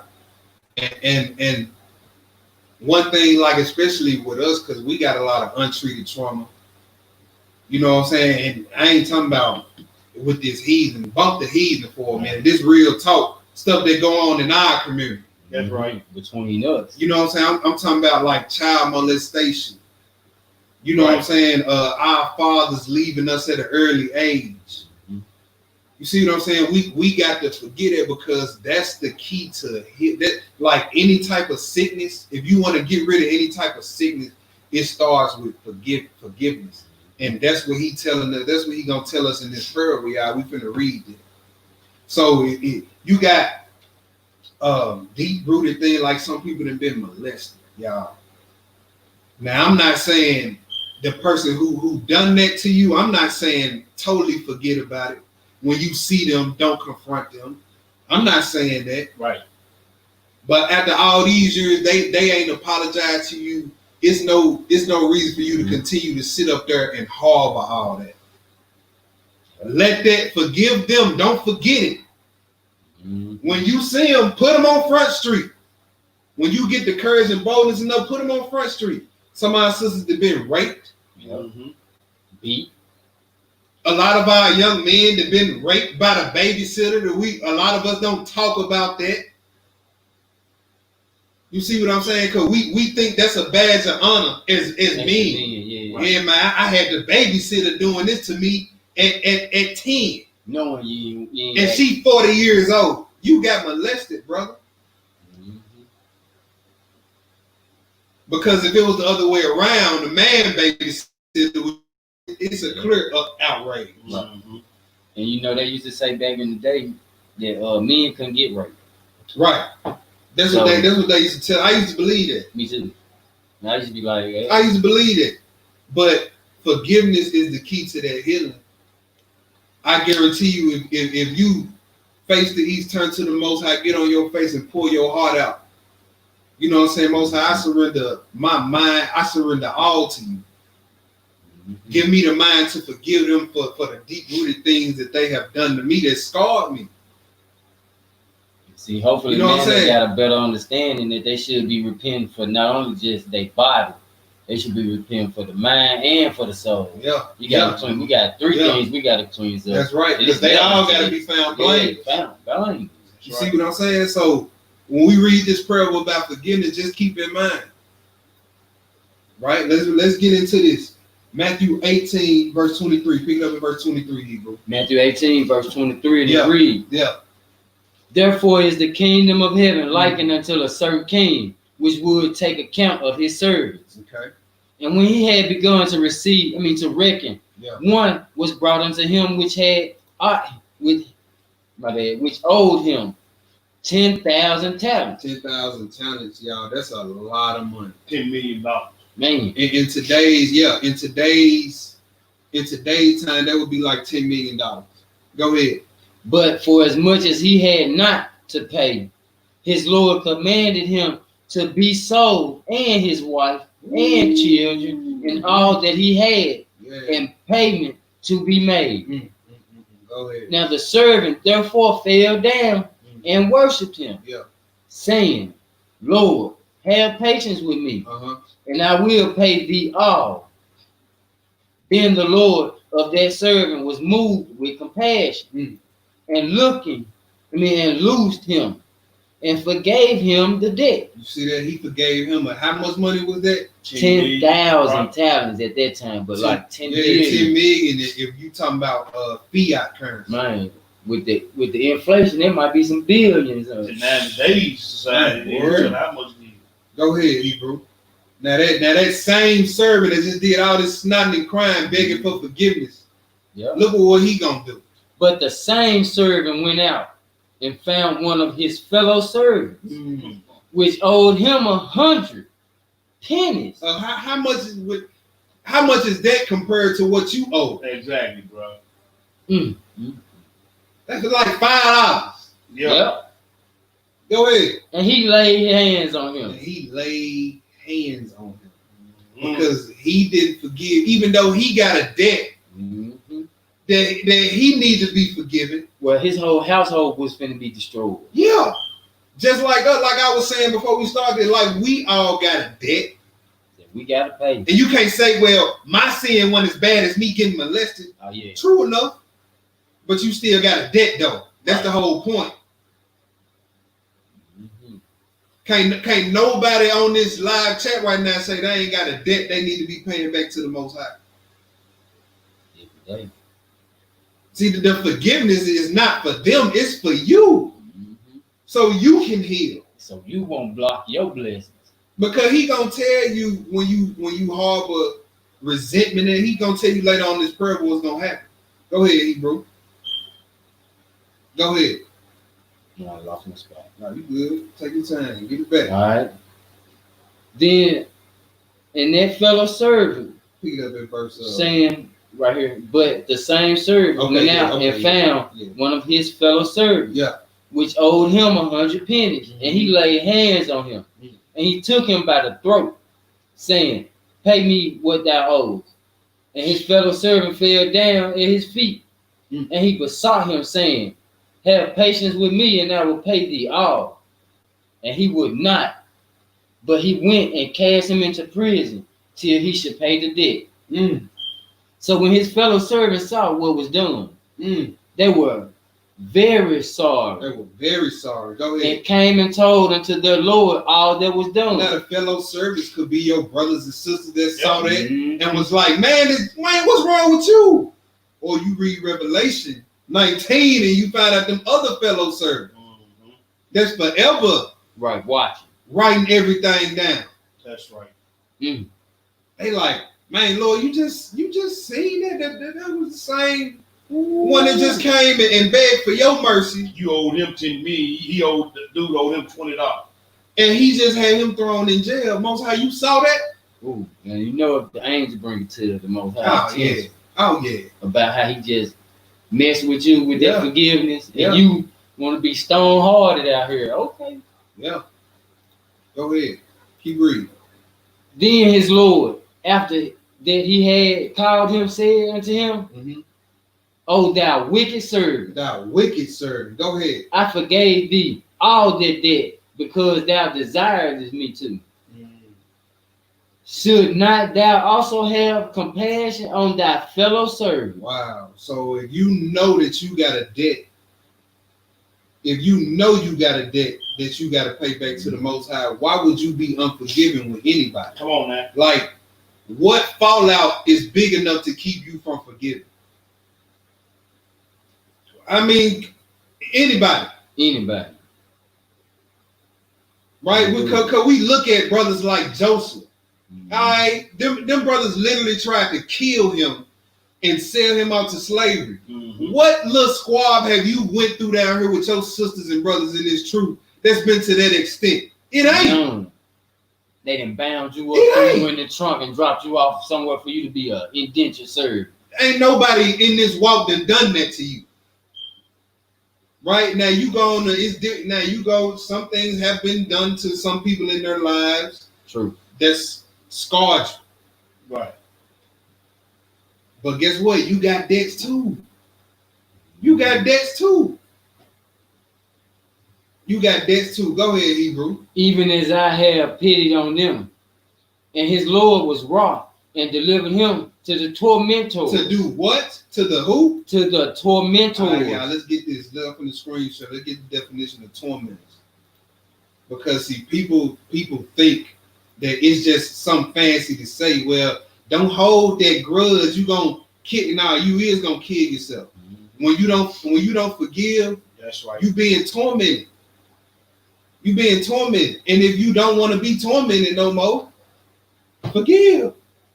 So this is G930. It says, one who elicits truth by the use of the rack, an inquisitor or torturer, also used of a jailer, doubtless because the business of torturing was also assigned to him. So he can assign torturers to you, which are what? Evil angels, y'all. Torment. Evil angels bring what? Sickness, disease. See, this is what I'm And saying. Who the biggest evil angel that he can put on you? Satan, Hashaton, the torturer, and he brings sickness and disease. He don't come to heal nobody. Satan can't cast out Satan. Not at all. So this is what I'm saying. Forgive for your healing, not for your theirs. protection. Forgive for your healing. Like whatever happened to you, yeah, don't forget. But I'm saying forget them. Don't be hold every time you see them, like, kill that nigga. Let all that go. Right. Because you killing yourself from the inside. And you know, From the inside out, basically. you want to take your heads from you. You want to take your covering from you. You Yeah. want to be naked out here. All right. Yeah. So yeah, we need to get in that forgiving spirit. These health issues you got, it could be because you harboring up resentment and hatred and holding grudges against people. You'd be surprised at what how better you feel health wise once you start forgiving people. That's right. And you know, some people be like, "Oh, you reaching, man." He just said, "I'm gonna deliver you to the tormentors That's right. until you pay that debt, until you forgive. In verse You're gonna be 35, tormented." clearly tell you that it's both sides. this side and that side. Yeah. He said, I'm going to deliver you to the tormentors till you should pay all that was due to him. Go ahead, 35. So likewise shall my Father, my heavenly Father, do also unto you. Unto you. And if you from your heart forgive not every one of his brothers their trespasses. So if your heart ain't in it. Yeah, is it. Let's go to Proverbs 11. Then we got one more spot after that. Proverbs 11. Let's go look at it in Solomon's proverb, in Solomon's parable, what he had to say about that. Proverbs 11 and 17. All right. Proverbs 11, verse 17. Yeah. The merciful man doeth good to his own soul. The merciful man doeth good to his own soul. Go ahead. But he that is cruel, he troubleth his own You flesh. see that? He that is cruel troubleth his own flesh. Why? Because if you cruel and unforgiving, he gonna send them tormentors after you. And your flesh is gonna be tormented. Your mind is gonna be tormented. Y'all don't want them invisible hitters on your back. Ooh-wee. All right, let's wrap this part 2 up. Let's go to Hebrews 13. Write down 13. Write down Sirach 28, 1 through 9. And then we finna go to Hebrews 13. Hebrews 13 and 1 verse, Hebrew. Hebrews 13 and 1 verse. Verse 14. So if you want to enter into the kingdom of heaven, you better be forgiven. You better be forgiven. Hebrews what? Hebrews 13, 1 verse, verse 14. Hebrew. Hebrews 13, verse 14.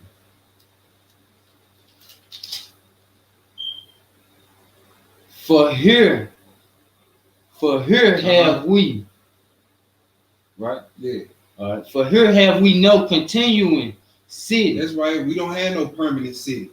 We don't rep our hood around here. We don't look. I don't care about Babylon. No. Mm-hmm. Man, I'm from what hood you from? Man, I ain't got no permanent city here. Go ahead. But we seek one to come. We seek one to come. Sound like New Jerusalem. See what I'm saying? That's the city we talking about. And that was part 2. Hope somebody got some understanding from this. All praises to the Most High. All praise. You know what I'm saying? Glory. Great. Most High willing, part 3 is coming soon. I'm not sure when, but it will be a part 3 to this class. You know what I'm saying? I hope somebody got something out of it. All praise. All praises, man. Let's get up here and see who's up in this chat. See. Okay, we got Sister Tanis up in here. Chiquita Davis, Michael Ben Yisrael, my mom's, a couple of Facebook users in there. You got Facebook pulled up over there? I closed it down because the watch party was messing up, but okay. Lisa Salisbury. Okay. Auntie. Okay, all praise. Yeah, she was feeling bad the other day, couldn't breathe, man. We had to go in prayer mode. For real? Yeah. She was able to get some sleep after this. All praise. KW, Sister Tia, Sister Colette, Big Rob up in here. Okay. Okay, Yeah. Sister Jessica, Natina. Charles Yah. We ain't gonna forget it, Hebrew. You better not. You better not. Wardy P. Yeah, Wardy P up in this thing. Yeah. Okay. Okay. Okay. All praise. We had Ryan Cole, Charles Yah Israel, Michael J. praise. Welch, Stephen Goodson, 1-2, Barak Shalom, Amin, All praise. Alfreda Washington, Ronnie Coley, Pamela Doc Morrison, Antonio Simpson, Yeah. Jabril Isaac, Sheila T. You had Joe Reeve in the building. Got my cousin in the building. I have an old Big Doc Rob. Got my oldest daughter up in here. Shalom, Yeah. little sis. Shalom, dog. Had my daughter Tamisha Thompson on here. Shalom. Catherine Muchmore, the sister up in here. Amaziah Yashra Allah. Shaquana Jackson had my Las Vegas brew. Yakanan Yashra Allah. Shalom. Yakana. That's the Hebrew phone book, ain't it? Yeah. Okay, yeah. They Hebrew know everybody. Everybody. Can link you with Dana anybody. Nichols. Kobe Nehemiah Smith, myself, Cortez, Chris Davis, Israel, Sister Colette in the building. Of course, my Yeah, real we post got on the like script, Prince Break. What it do? Shalom. Veronica Aldridge, Tara B, P-P, Kadera in here, B Lou in the building. Shalom, be Sister Fatima about ready to drop that bomb in a couple of weeks. Yes, Strengthen the nation. Corey Huda Batya is in the building. Batya Sher, Rashawn Dykes had my Valdosta brew at the border down the bottom of Georgia. Oh man. So Jacques Israel, Oh man. That's I was what's Daquan Summers, That's what's up. and Chiquita Davis was in the building. Shalom, sis. All the family was in there today. All praises, man. I'm glad y'all was able to fellowship with us today. Y'all could have been out popping fireworks. Yep. Boy, got a plate of them pork ribs. Man, Y'all could have been doing any of that. shipments and all that. Man, what but y'all was heard with us fellowshipping with the That's brethren. right. That's right. That's right. You know what I'm saying, man? All praises to the Most High. All praise to the Most All High. praise. We had a well, I'll let you know when we get off. Oh, okay. We got any announcements, Ellen? Now, hey, next week I think if you're not doing your part 3 next week, I think Brother Ward is up. If I'm not mistaken. All right. Brother Ward is Yeah. gonna be doing a lesson. He actually, Brother Ward is up. He pulling a double duty next week. He doing the Friday night Okay. and he doing the Saturday. Oh, okay. You know what I'm All saying? right. And then all things being equal, y'all, we should be back at the hotel next Saturday. Yeah. Had a Yeah. mix up with the Had a little schedule mix today. up, yeah. But we'll be back at the hotel next Saturday. Come on out and fellowship with the brothers and sisters. Definitely tune in, like, subscribe, share, watch party, all these lessons. You know what I'm saying? And help us get this word out. And I think that's all we got right now. One last thing. We got the hot dog court on reserve, so get ready for the Hebrews in the park. Gonna be coming up pretty soon. Yeah. And tomorrow, me and the Elder Warrior been invited to head up the Global Day of Prayer. Yaganan, the Hebrew phone book. Yeah. Yeah. We're gonna be doing. We've been asked to head that up tomorrow. Which there's different brews from all over the globe that head that up every Sunday. We shared the link. We'll share it again, but we'll be heading up the Day of Prayer tomorrow. Okay. We're gonna try to link up with a bunch of brews and do that. So tomorrow we'll be doing that and just gonna keep on doing the work, man.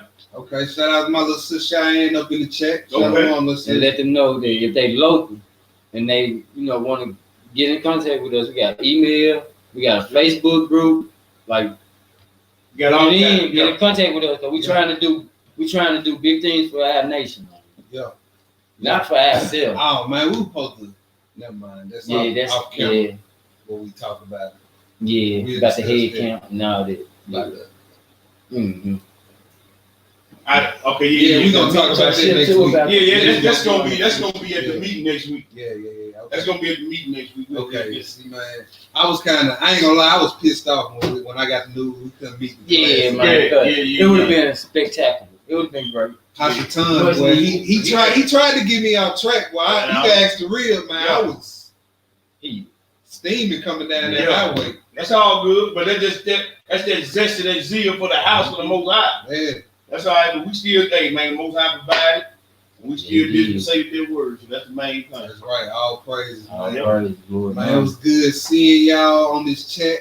You know what I'm saying? Most High willing, we'll see y'all next week, live and in person. Hopefully. Most High willing, we'll be good. Take All care. praise. Shabbat shalom. Shabbat shalom, Shabbat shalom, family. We about to sign on out.